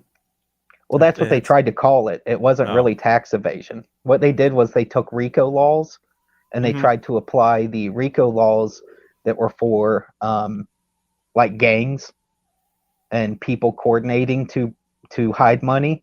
They tried to take something that was invented to attack the mafia and used it against him and said he was avoiding taxes because he would give his interns like $300 to $500 a month so that they could buy deodorant and things like that because they worked for the church for free. So he basically gave them an allowance on behalf of the church. That's what he was put in prison for years over. I haven't really looked into it, but that's funny. Yeah, you can check it out. Dived into it. Yeah, I've been following Kent for years, and they did him bad, big time, because he was having an effect. He was going all around this country, and he was just making fools of every college professor he came across. Now, in that, current Kent Hovind needs to get up to date. He's still arguing like it's 1996. That's the one thing I've noticed. I have seen Yeah. his newer stuff, and it's like, dude, you got to step it up. Like, you got to get with the times, my man. Yeah. Well, he's using things that aren't an issue anymore.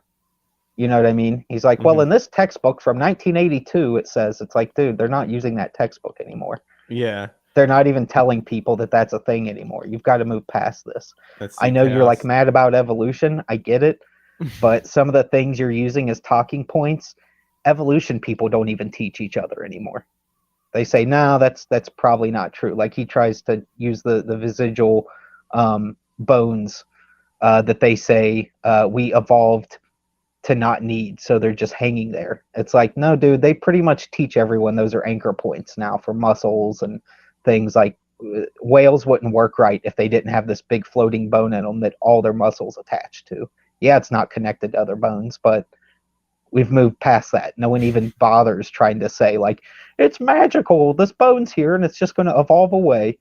They're pretty clear it's an anatomy thing that makes the whale function correctly and swim. Chaos says, I meant the ones that take religion too far, like the father would try to beat the sin out of their kids. Well, yeah, I mean, you don't just beat your kids. Those are child abusers. They're not Christians. Like those are people that aren't doing it because they think they're beating the sin out of their kid. They're doing it because they're mentally disturbed and someone beat them when they were little, and that's the only way they can think to deal with their kids now. Probably demonic influence too. I wouldn't be surprised. 100%. You can't. I'm convinced there are certain acts you cannot commit in life without demonic influence. Rape, murder that's not self-defense, anything in that realm. Well, exactly, but that's the thing. Murder like, and killing are two different things, but yeah, it's the same idea though. There are a lot of acts in this world that you have to be demonically influenced or possessed to do to another human. And it's historically been that way forever. Yep. You can listen to any psychopath that's been sent to prison. Almost all of them will eventually have some story about some weird shit they got mixed up in that you eventually find out. I mean, you can look at Son of Sam. The dude had he was mixed up in all kinds of occultic activity. So were the other people that surrounded him that all magically ended up dead. That we all found out had ritual sites and stuff later on. Just about Jeffrey Dahmer, all these people, they all end up having an occultic past, even though it's left out of the documentaries and stuff. It's the stuff you find out about when you listen to like lawyers and people that were involved with the court cases and stuff like that, or even like what's his name, Russ Dizdar. Oh, I was just going to ask, have you heard of Russ Dizdar? He worked with police and talked to them about that sort of stuff. Yeah, he's an Ohio native. Yep. Yeah, the police won't tell you, but the police have a specific area for occultics. Yeah, well, what they do is they just blame it on drug crime or other types of crime, because who wants their town to be known as the place where all the Satan murders happen, you know? Yep. If you've got a Masonic temple in your town, there's occult stuff going on. And guess what? Every single town in America, even if it only has 3 residents, has a Masonic temple. I don't care where you go, you will see that shit every place. I've been across this entire country multiple times ever since I was a little boy. They are literally I moved 28 times state to state before I graduated high school. Those places are everywhere, no matter where you go. Chaos says, if you saw a masochistic angel, how do you react to that? Well, there wouldn't, not to spoil the fun, but there isn't really a masochist angel out there. It would only be a fallen one. It would be a fallen one. Yeah. Yeah, you would never find one that was still loyal. Like the mass, like if we do want to get with masochists, there might be one in Tartarus, but those are the ones that even God's like, yeah, I gotta lock you guys away. Yeah, you guys, because believe it or not, the angel of death that killed all of the people in Egypt, that wasn't like an angelic one. That was a fallen demonic one. He was If I'm he not, was a brutal creature, yeah, and that's exactly why he was used the way he was used. Yep, God, that goes to show that God always has a purpose for any horrific thing, and sadly, that was one of them. He said, Well, "I that's will the let you thing out. too. I will let you out a little bit, but you have to do this." And the guy said, Yeah. well, it's crazy. There's a Messianic temple here in Syracuse. I don't think there are anyone that frequent it. Dear Lord. Well, here's the thing: have you ever watched and seen when people come and go from Masonic temples? I haven't. Because no. it seems like you never see it. You know what I mean? Like you can see the temple, but you never ever see anyone go in and out. But the place is always there. My first comic book shop was right beside the temple. Basically, we had this little spot in downtown Wilmington here in Ohio, and we were right beside a little bookstore. And over top of the bookstore, because this is like the oldest part of town, over top of the bookstore was the temple. Underneath was this little bookstore. They rented it from the Masons to use the downstairs, and we were built literally right against it.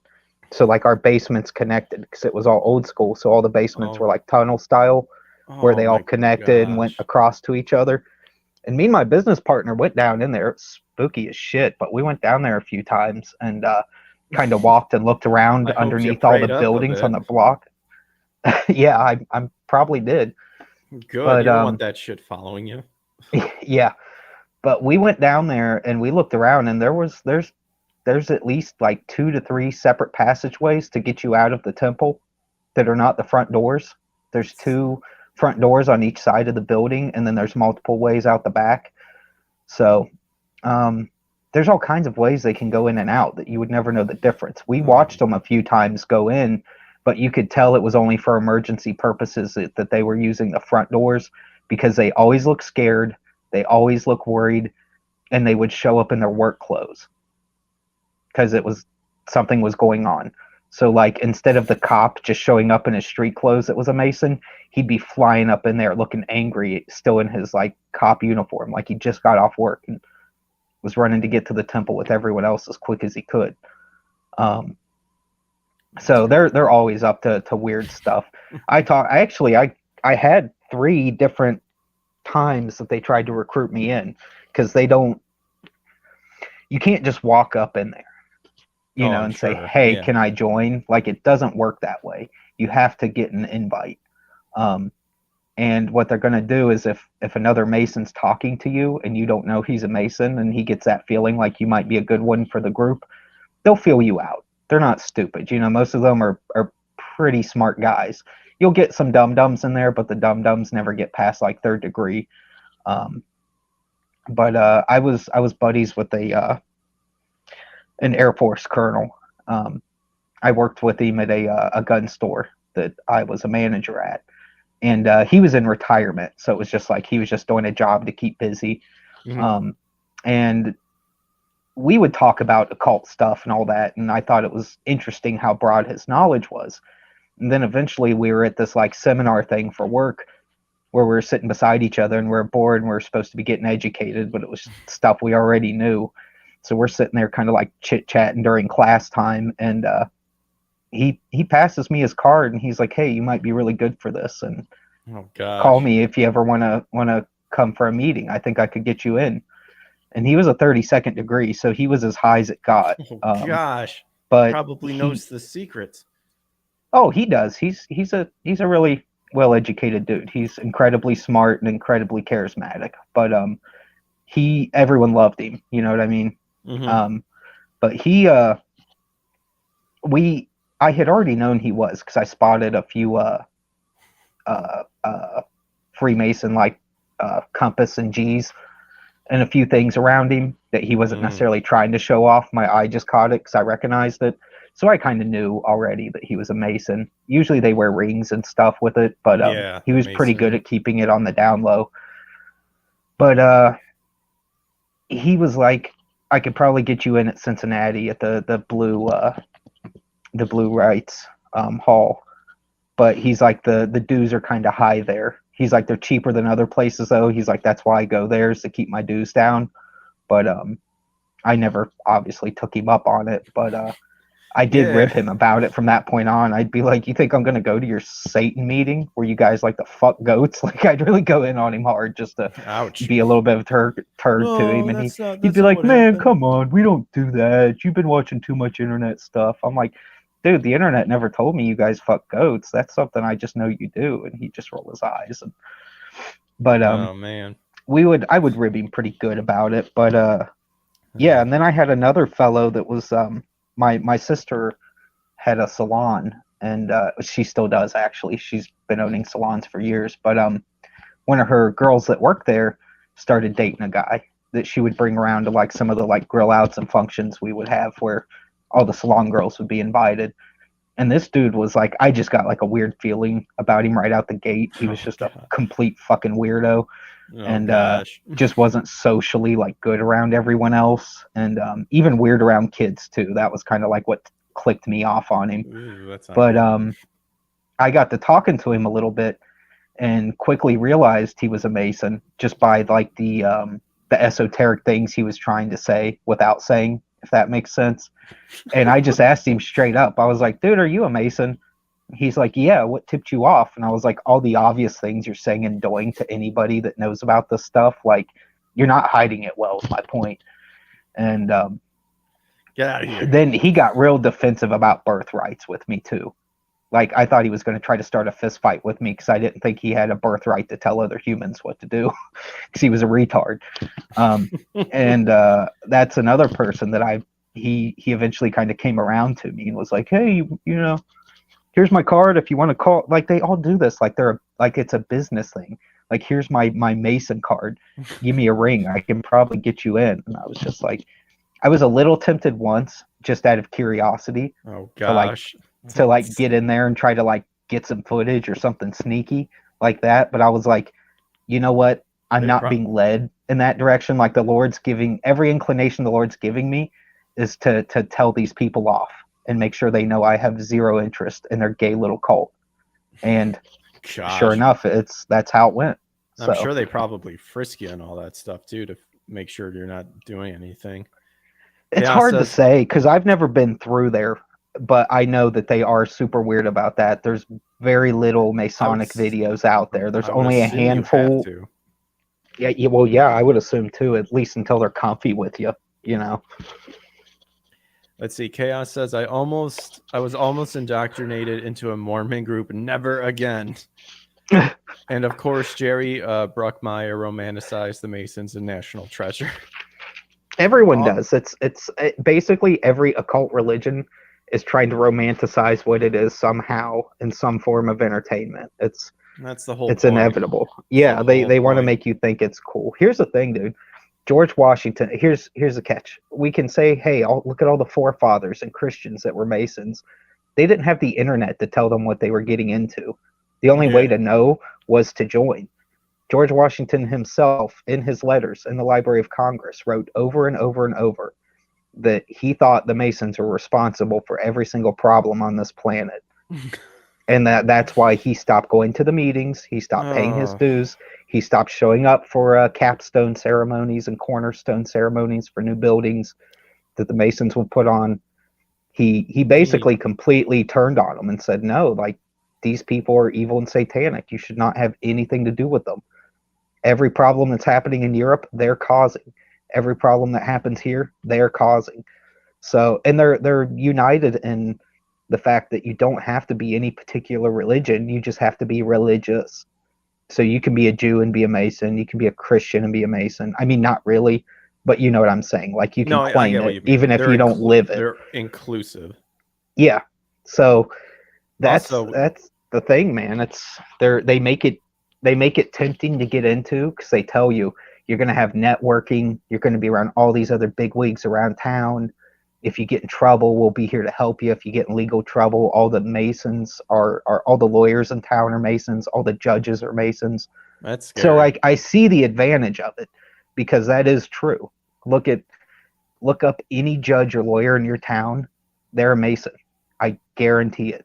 You will not find one that's not unless it's like an obscure situation. If they're anybody of status, they're in the cult. It's just how it is.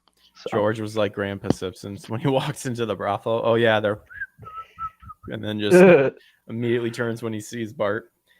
I do have a Nick update. He says the show will continue tonight at 11 p.m. Central. Wasn't able to catch Daryl Brooks live today due to some obligations, but let's check out open arguments in the case. I'll do you a favor and we'll skip the 7 hours of jury instructions. Oh, and I guess I'll update on what's happening now as well. May have some guest commentary as well, but it can be seen on Rumble and Odyssey and, of course, his local page. So curious to know. So Nick is continuing that. I'll ask Nick if he's a Mason.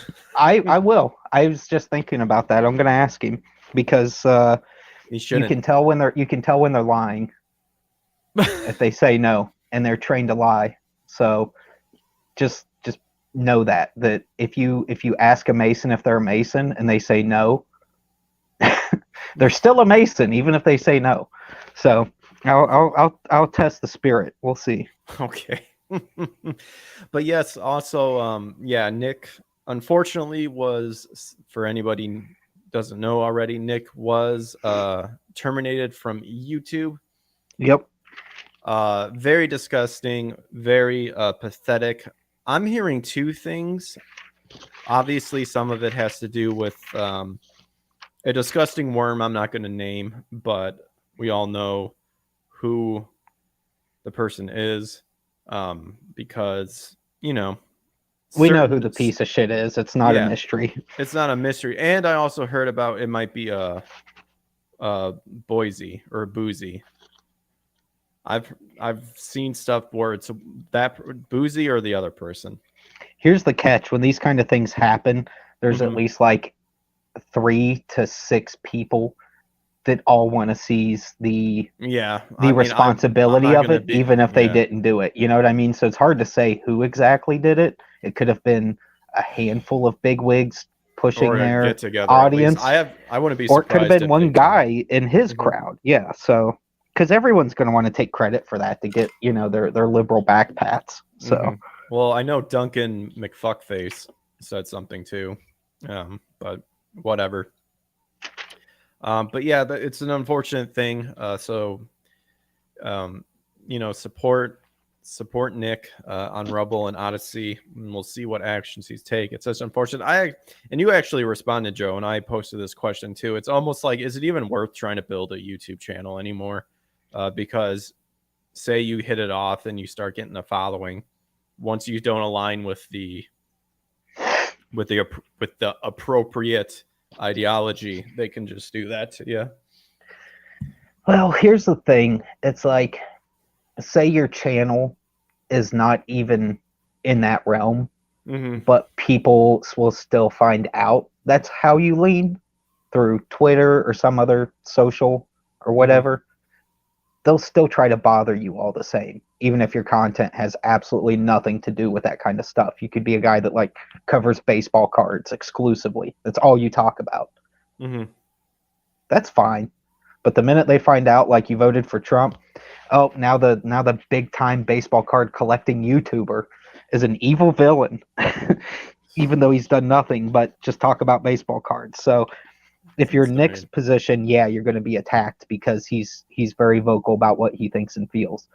He can do that because he has super lawyer powers that the rest of us don't have. So it's a little easier for him to do that. True. Whereas the rest of us have to take slightly safer routes because if something goes wrong, we don't have anything to fight back with, or even the knowledge, or if we could afford lawyers. I mean, lawyers are so expensive. Like, good luck unless you know somebody, being able to do anything that would involve paying a lawyer long term. You're talking, a couple grand a week. I ain't got no couple grand a week. So if like my YouTube got hit, that's just that. I would have no way to go back from it. But I want the best for him though. I love Nick Rekieta. He is such a kind dude. Trying to get that boy on the show. He's busy, weasel. But I'm sure he will eventually. I'll even put in a good word for you just in case. But well, I appreciate that too. And I've actually reached out to like Flash and all of them too. I'm just sure that they're busy. I've like reached out as much as I could, sent emails like, "Hey, I'd be down to chat. Want to hear your thoughts. See all this gay shit that's happening. You dig?" well, you know what, man? Just to put it into perspective for you, I've known most of these people for going on 6-7 years now, Oh, and that's cool. I'm just now getting on shows and stuff the last like 6 months to a year. So it's not like it was personal or nothing between Oh no, us. I never. Yeah. It's just that's the thing is sometimes like people really are so busy that it takes Oh yeah. years to get to a point where absolutely. I never even when you know thought of them that. well. So I just take my like, rage out to God. That's what you do, and folks. yeah. You go to God and go, why aren't the fruits bearing? what do I have to do? But you know. Well, dude, look, I got told no from the comic book industry for nearly 20 years. 18 years they told me how much I sucked at my job. And I said, I know I don't suck. I know I'm not the best, but I know I'm not the worst. That's why you find the very crappy guy who somehow weaseled in, and then you go, why did he get in there? Well, that's the thing. There's really no rhyme or reason. What it is it's an industry controlled by editors. Yeah. Those editors have personal preferences, and that's what they act on. They don't act on what sells or what's actually good. They act on weird preferences that don't even align with anything in terms of like a metric that's positive for them. So what we need is just a bunch of Hidekianos. That's what we need. You know what? What? I don't know if we really want that though. No, true. It could get very depressing very quickly. Well, and it wouldn't be special anymore. True. You know? Speaking of which, I did talk to my friends and stuff like that. My buddy, they're pretty much all down for that Eva analysis. So my friend Eric, I think his schedule is finally freeing up. So definitely will be wanting to start that off too. So I'll let you know what develops with that too, because I've been wanting to do that. Yeah, and that'll probably be an Odyssey Rumble exclusive sort of thing, because then we could probably just watch the videos and it'd be fair use because we're actually commenting on it. And if I have to edit stuff to go on YouTube, it would be. But yeah, definitely, I'll let you know about that too. Sweet. Because you guys check out Nick Rekieta's Locals as well. I almost forgot that one. I thought I said his locals too, but it is. You probably did. I'm a ding dong. So. Oh no, yeah, but for Nick it is rekietalaw.locals.net. And speaking of which, I actually started up my own locals as well. PowerCatGreg. Oh, sweet. .locals.com.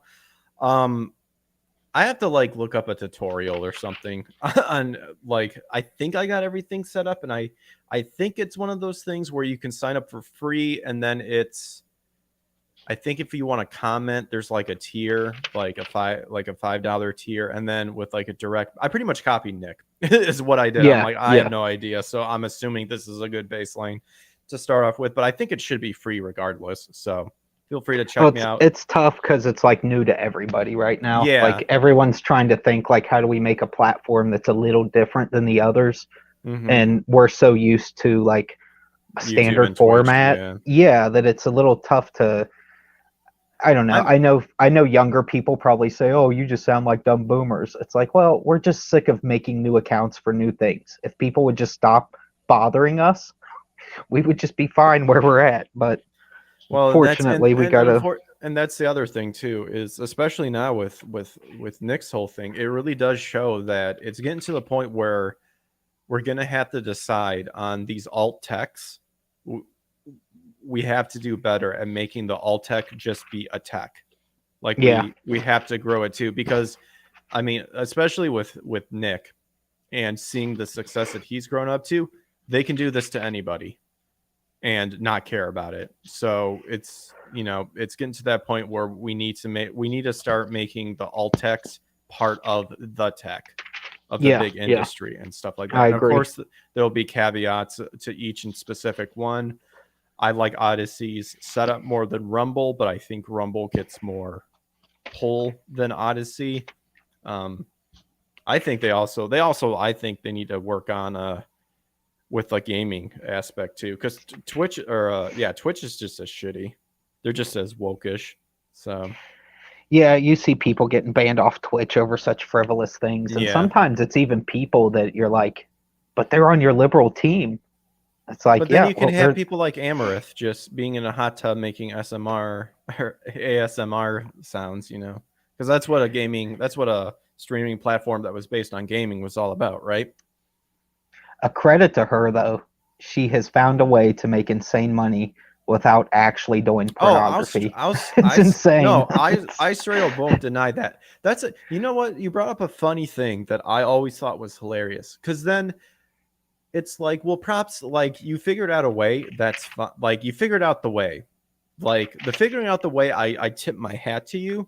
The morality and the principle of the matter is another thing that can be debated. Yeah, agreed. But also like I love it when they're like, oh, all these weirdos, or you know, when they complain about when people get too weird on them. It's like, well, first of all, I learned like back in the college days, and I was at a liberal college too. Money, sex, and power are going to be the three main themes in any advertisement. Yep. Like the fact that you're complaining that the sexual aspect of it is starting to this part was a little too much is hilarious to me, because you're using that as your selling point. So you should be expecting that to happen. Now I'm one to say, like, obviously, like, we're dudes, we're attracted to women, keep your dick in your pants and don't be stupid sort of thing. But like some of the stuff, it's just like you're purposely prying on people's insecurity, horniness, or straight up loneliness and depression too. So it's like I honestly think that's a ton of it. But you know, it's we're in this weird age where you can do there what you are want, but don't get mad when I make fun of you or call out on how like you're a disgusting person. No, I'm not. for sure. It's like, yeah, you are. Like, I mean, why would you have to care about what I say? You shouldn't care about. No. It's like, Well, dude, it's. I'll use a lame kind of example, but I saw a clip from the new She-Hulk where she supposedly her like sex tape gets leaked, and she rages out and punches the screen. That's the Daredevil one. Yeah, and I'm like, so she's, like, women are told that this is okay and they shouldn't be ashamed of it, but yet when it's shown, they always act upset and then get mad and embarrassed. I'm like, just make up your minds, feminist. Is it okay to be a slut, or is it not okay? Like, it's always they always want to have their cake and eat it too. And it's like, you've got to make up your mind. No, that's an excellent way of putting that. Because I haven't even watched She-Hulk. I tip my hat to people who actually sat down and watch it. I'll just get my opinions on it based off of them, because they'll provide enough information. Yeah, me too. But She-Hulk is a prime example of everything they're saying. Like, this is what we declare a strong woman is independent, and it's like the total like opposite of what you're trying to show, and it actually makes them look worse. Oh, it makes them look like the biggest retards on planet Earth. Like I legit do not understand how you guys don't see that. Yeah, when a woman thinks going and protesting by taking their tits out and screaming in any way sways any human being to their side or even to listen to them, they're literally nuts. They have a mental problem. A man convinced you to go do this stupid thing, and you're doing it. He just convinced you to take your boobs out. It doesn't affect people. We don't go, oh my God, she must be right. Her titties are out. It doesn't work that way in the real world. Looney Tune femmies. In fact, I'll just get horny because I like boobs, because we're men. But then we should feel ashamed for liking that. Then why are you flashing your tits? Well, like, it's just a stupid way to go about it. It literally makes no sense. Every time women try to do something sexual and they think that's some form of protest or will get people to listen to them, it's the most laughable, dumb shit I've ever heard in my whole life. In fact, it makes me disrespect you and wonder what the fuck is wrong with your brain, that you thought in any shape or form that this was a good idea, an effective way, any of that. It's not. It's never once worked. It's never once convinced anybody of anything.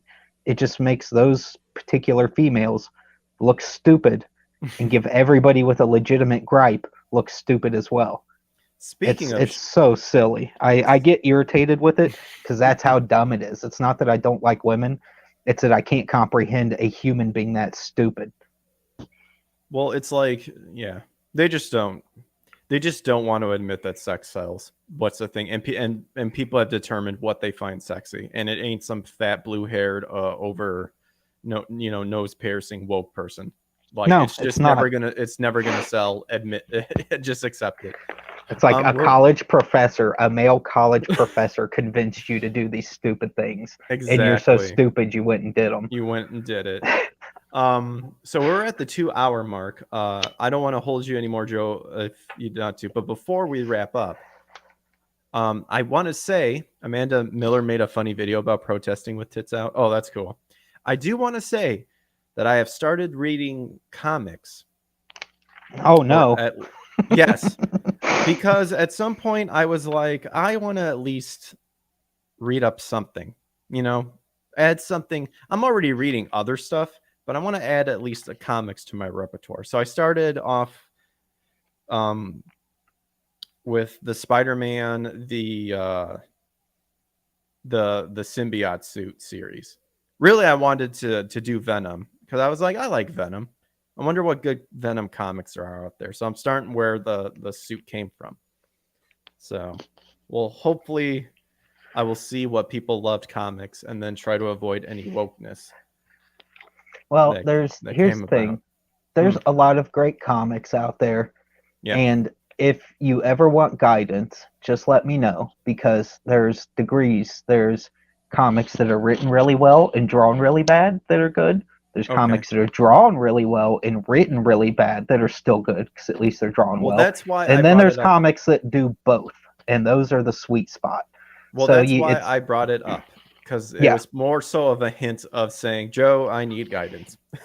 Tell me what is good. Dude, I will lead you down the proper path. Here's the catch too, though. I'll give you context with certain suggestions, because comics have changed over the years. So like I could tell you, like, dude, the George Perez era Teen Titans, it rules. Just read all of them. Start buying the big thick versions. They're awesome. The context you have to keep in mind is that's the era of characters always speaking out loud, like speaking their thoughts out loud. And it seems strange now, but in its time it wasn't. So there's a lot of dialogue. And you can find that, like, the greatest eras of the X-Men were written by Chris Claremont. Chris Claremont has characters constantly just thinking out loud. So there are little things like that where you go, this seems odd and silly. It's like, well, it was just part of writing comics then, because it was, they were intended for, like, 12-year-old boys. They had to kind of be on the nose about certain things. So I acquired Spider-Man, the complete alien suit. Yeah, and I've already run into that. That doesn't bother me at all. I've read manga. Manga kind of does the same thing. You're right. Yeah. You've got, okay. Stuff. Then I know I don't need to bother with that level. No, I guess more so it was like, hey, I like Venom. What part of the Venom story should I read and avoid? Because, like, honestly, the only comics I've ever read, well, technically V for Vendetta's graphic novel, the only ones I've ever actually read that I enjoyed were the Punisher Maximum comics. I thought those were dope. Well, that's a good one to start with, because those are some of the better Punisher books. Every character goes through rough spats, because you're not going to have the same creative teams forever. The Max books are probably some of the best Punisher books you can get. The Punisher War Journal books, when Jim Lee was drawing them, it was some of Jim Lee's earliest work, but it's still really good.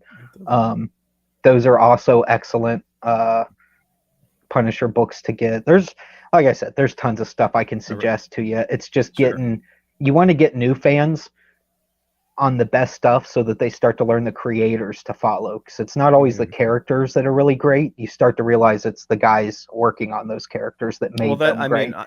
Yeah, absolutely. I mean, you've heard me. We like Ava. That story's amazing. So of course I respect the story more so than. You'll never find anything in American comics that will live up to that. I'll just tell you that now. Well, I'm just saying that was an example of a well-written story. It is, and I feel bad because I know you're going to read tons of comics and be like, yeah, man, there's tons of good stuff. But then you're going to watch Ava and be like, the West has some work to do. Well, I could have told you that easily Yeah. because they're Well, maybe Death will sway you on the Western Wait a guys. You'll minute. say, hey, here's one guy that actually gets it. Death. Yeah, Wait a yeah. minute. It's this hip new book by Wait a this minute. dork. So, funny enough, I have it right here. Right now, currently, actually, let's refresh. We want the most up to date. Actually, I don't like where our position. Let me switch that. There we go. So right now, all right. So we're still at 70,276. Not too shabby. Not too shabby. 913 backers. Joel had stated that he wanted to reach 100K. You would like to? I want to reach 100K or 1,000 backers, whichever comes first. Okay, 100K or 1,000 backers. We're currently at 913 backers. Amazing. And look at what we got. We got, a color line art manga 3-pack, a manga edition, hardcover 7x10 line art edition. This one, which I want to get, I want to switch my shit because switch it, brother. The more I see the colors, the more I would like to enjoy the detail with color. Because I've read mangas where like the shading was just garbage or like super overpowering. Yeah. And it's like you need some color. You need some color into it, and like with your super like awesome detail and with coloring, I mean that just looks dope. Like that's straight up Armageddon shit that thank you, brother. I can see right there. There are times where you can emote a little something extra for people with color. So it does. And plus, like, fans in the West are just kind of used to color. Oh, thank you, man. The blue, where was it? Yeah, this. I love this. I used to be a big red person, but I think I've turned more blue. Not politically, of course, because, I'm... color preference, I'm smart as opposed to it. Actually, I'm a blue-gray kind of person because it's kind of my Blue Lives Matter. Blue Lives Matter. Well, some of them do. You're like, let's not carry it away. We got to draw a line somewhere. We got to draw a line somewhere. Blue lives do not matter. I like to try to give everybody a benefit of the doubt, but you fucked me over. Well, wait, do I have a? Oh no, Greg, it's gone blue. No, don't worry. Do I have a video that? Dang it, I should have put it in here. I recently was thinking of Dolph Lundgren's Punisher, where his friend is talking to him in the jail cell, and Dolph just goes, he's like, "Oh, so you just thought it was that everyone, because your family died, everyone else has to die?" And he's like, "No, if you're guilty, you're dead." I was just like, "Ooh, I wish I had that clip, but alas, I'll have to add it to it." There's the Punisher for you new people in a nutshell. That's his beliefs. If you're guilty, you're dead. Very good. I think that movie is actually quite underrated. It may not be the best, but I think Dolph's Punisher definitely shows that Punisher that has been doing it for a long time and is just fueled off of sheer will. Because he just looks like destroyed and hollowed. Like each Punisher like movie version are unique in their own way. Like Dolph was like the one that's just been doing it forever.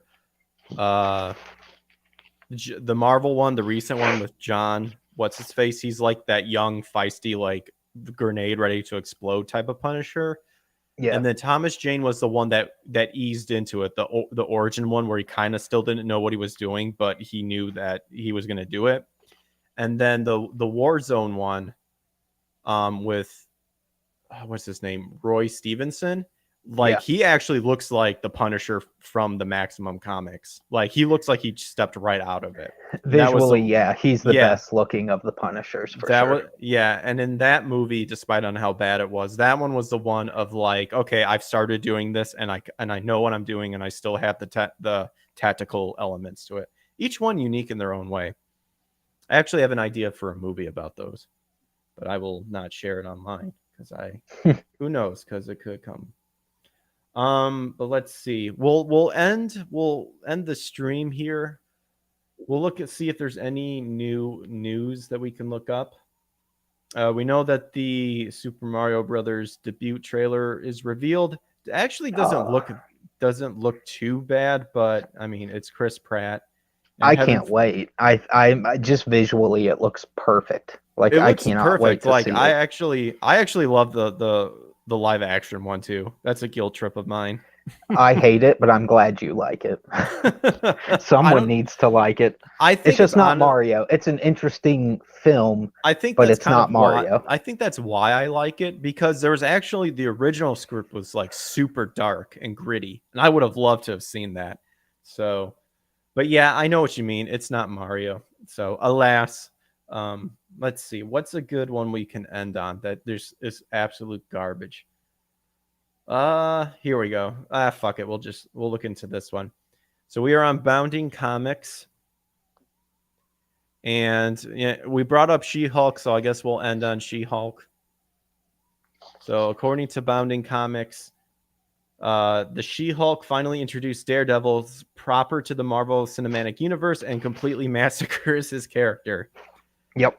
So after a grueling 8-episode wait, She-Hulk attorney at law. Oh yeah, the other thing I think is fucking stupid with She-Hulk is when they're doing the Deadpool fourth wall break. Has nothing to do with She-Hulk and just looks stupid. I just thought I'd get that out there because I think it looks retarded and sounds retarded. So it has finally introduced Matt Murdock's costume alter ego to the Marvel Cinematic Universe, and in doing so, to the surprise of no one, completely bastardized and butchered his character. It's a shame, really. After his well-received and expertly used cameo in Spider-Man No Way Home, fans were excited at the prospect of getting more Charlie Cox, Daredevil, in the MCU proper. Of course, these hopes wouldn't be without tempering, as many were fully aware that Marvel's current direction for the shared cinematic universe can not only result in the Devil of Hell's Kitchen being turned into a complete joke, but their most mature character became outright Disney-fied. And this yellow and red pattern is garbage. I'm going to say that right now. I have no idea what they're going for with this, but this looks awful.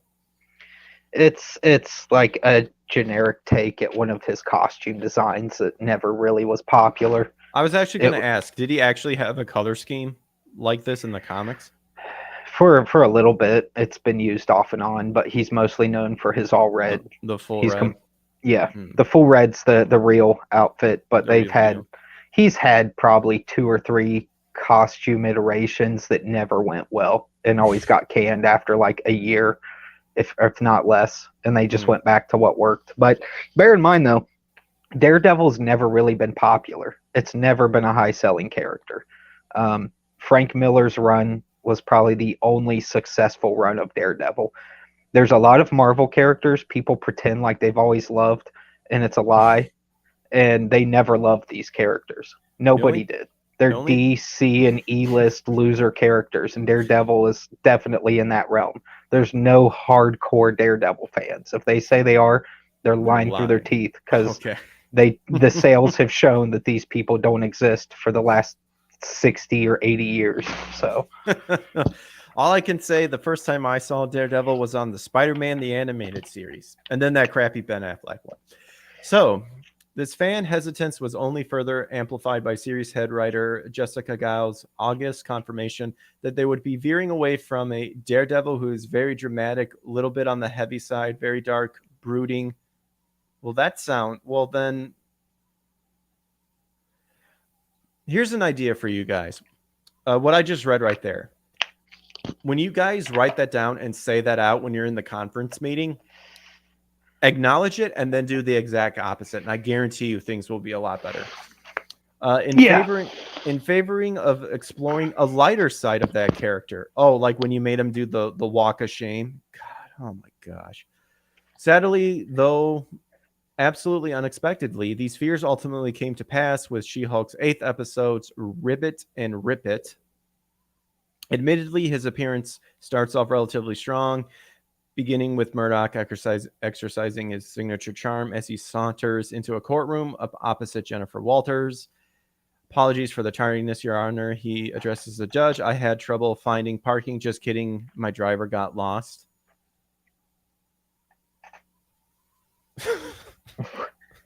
God, I hate this shit. That was it's so terrible. Stupid. Like who?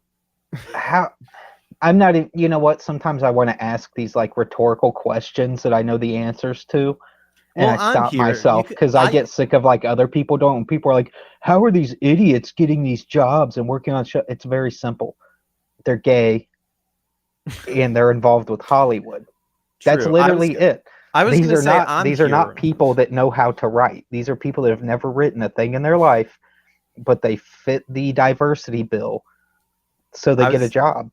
I was going to say, I'm here, Joe. You could have asked me, and then I would have been the gateway for you to rage if you needed to. I know. It's just, but you know how tiring it gets when you're scrolling it gets Twitter after and a while. You see some like fucking right-wing grifter, fraud person or politician being like, why is this company pushing BLM? I don't get it. It's like, because it's ran by liberals. It's a company ran by crazy liberals. Yeah. You got a little sign. Why? I just don't know why they ask these. BLM? Yeah, like why ask all these stupid rhetorical questions we know the answers to? All you're doing is beating a dead horse till it's nothing but a pile of guts. Like, do something about it. Stop asking stupid questions and actually like have a reaction that doesn't involve trying to be cute on Twitter. It gets so old and so exhausting. It's like, you've been doing this stuff for years now, and guess what?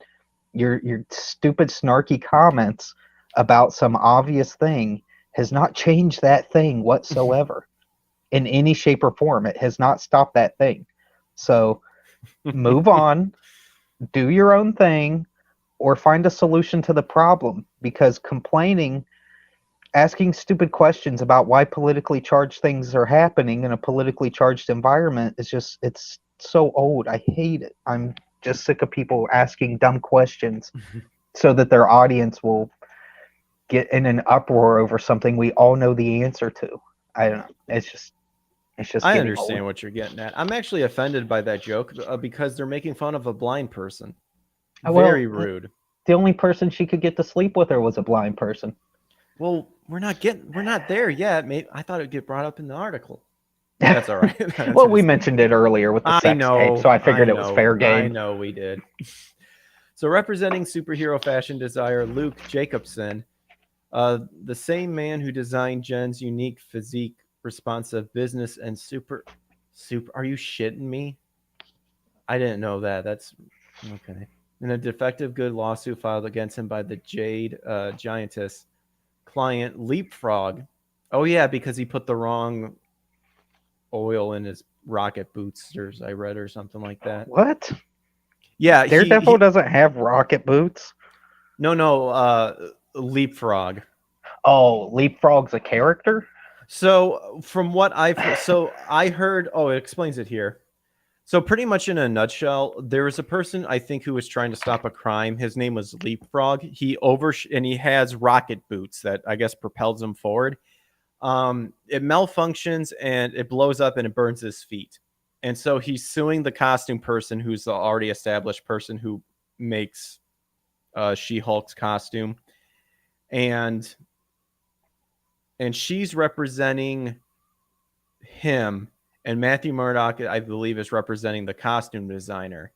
And the reason why they exploded and how Matthew Murdoch won is because the guy admits that he put the wrong fuel in the boots. And therefore, really, the designer said you only have to use this specific one. I think it explains Marvel, it right. Disney Marvel is just scraping the bottom of the Marvel barrel if they're pulling out things like Leapfrog and trying to make a part of the show involving something. With all the villains in the Marvel universe, all the amazing villains and heroes that exist, they're trying to work a guy called Leapfrog, which may not even be a real character, into the using his legal. Can you tell how much I hate this? Yes, I can tell by all the grunting. Using his legal expertise to deftly counter every argument Jen puts forward on Leapfrog's behalf, Murdoch ultimately puts an end to the case when his heightened senses detects that the wannabe superhero had powered his boosters with jet fuel. How does his heightened sentence? This makes it sound like he Like he knows the smell of all fuels, and his senses are so heightened that he can identify. Like peered inside his heart and realized that he wasn't telling the truth. I have no idea.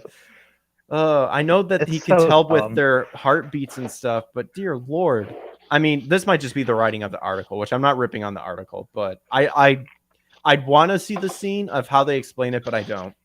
So well, it's not the article that's the issue; it's the stupid television show. Has provided his boosters with jet fuel. Oh, that's what he did. He filled his boosters with jet fuel rather than the kind he was explicitly instructed to use. So, how long is this article? Because, oh my gosh, it just goes on forever. Well, you can skip to the last paragraph. Yeah, we'll revisit. We might revisit this. Oh, here it is. Let's get to the walk of shame. So, cut to devoted and widely recognized Catholic Matt Murdoch returning to Jen's apartment for a one-night stand with the woman he has known for less than 24 hours. And I did actually, by the way, look up on Google if these people ever got into a relationship, and that has been the top search that's come up. And you know what? And the answer is no. They've never been in a relationship. I think these people were like masturbating in the break room thinking on how clever they are that they got Daredevil to hook up with Jen. I guarantee you someone was like exploding over this epiphany they created. And then they just ruined it. That's what happens when your writing staff is composed of a bunch of retards that have no clue what they're doing. They've never read the source material. They don't even care to know what the source material says. And they don't respect any of this stuff. It's all a big joke to them. They're intentionally trying to irritate people. That is their goal. And when the goal of entertainment is to irritate you, you've got to cut it off. And I'm not saying you have to get rid of Disney, but you've got to at least let their metrics know that there's a show that they're trying to push that you ain't watching. You know, well, beforehand, no, I agree 100%. Beforehand, it says that apparently after their victory of whatever criminal they stopped, Matt acknowledges their shared attraction, asking if maybe next time I'm in town, I can take you out to dinner, as they watch the authorities clean up the lily. Oh, I guess the bad guys call it the lily pad. To this, Jen suggests yes, or maybe we can just skip all that and then boom, the walk of shame. An act which even the non-religious author of this article recognizes runs fundamentally counter to the deeply held beliefs his Netflix series spent hours upon hours exploring. Really? They made him a Catholic and then they just said, fuck you, he'll come into temptation? The Catholic thing has been a key part of his character since day one. Wow. To add insult to injury, Daredevil's plotline in She-Hulk ultimately ends with the hero fully clad in his costume, but boots in hand, doing the walk of shame the next morning. Why couldn't he put his boots on? Why does it take that long to put on boots? Okay, this is stupid. I'm done. It's a dumb show written by dumb people that are really bad at their jobs, and no one's bothered to let them know. Amazing. Well, so we are 20 minutes after 2 hours, so I will not hold you anymore, Joe. That last image is gross. That's Chaos Mesh. Yes, very gross. But yes, go check out Death. Joe's information is listed in the description below. If you guys like what Death is showing, then by all means consider maybe supporting it. I'm sure Joe appreciates it. I know we all appreciate it because we're liking the indie group coming more dominant and showcasing to these clowns that not only does their content suck, but their attitudes towards respecting the already established content sucks too. Check that out. If you like the show, like, subscribe, turn on notifications to know when I go live on YouTube. However, really go and check me out on Rumble. and Odyssey, and my locals also listed in the description below. And also, for one last thing, Nick's going to be going on 11 p.m. So in roughly, well, technically for people who are on time, half an hour. With Nick, who knows, whenever he wants. But support Nick any way you can. He recently got terminated from YouTube. They're a bunch of fucking pussies who can't have a fucking backbone to support fair use and creative content and free speech, unless you side with them, or if you are deemed a threat. So, guys, you may not know it, but Nick does a lot of stuff for people behind the scenes, and yes, he does not talk or brag about it. He's done a lot of stuff for me. He's helped out a lot of other people I know. Mm-hmm. If there's one YouTuber that's like legit dude, that's not you're getting the same Nick you would get in private. Yep. And he is a legitimately good person that will help a person out he doesn't even know. He just does it on goodwill and good faith. That's the kind of guy he is, and I can't stress that enough, because you'll rarely hear me praise somebody on that level, because frankly, most people I don't know well enough to make such grand statements about. Mm-hmm. But yeah, support that guy all you can. He's worth it, is my point. Yep, absolutely. I agree 100%. And that is actually, I think, why ultimately in the end he gets all of this crap happen to him, because he's a threat, because he's genuine, and people like genuine things. They don't like fakes and facades, which is what these people are. Yep.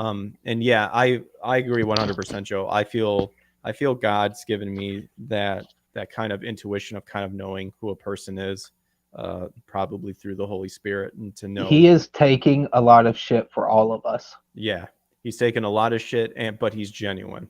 What you see is what you get, and that's part of what I try to do on my channel as well, because I saw it through him. I see it through my friend Eric, and I see it through you, Joe. There are people out there who are generally good people. So and of course, likewise, brother. Thank you. And of course, especially a people of faith, you will be.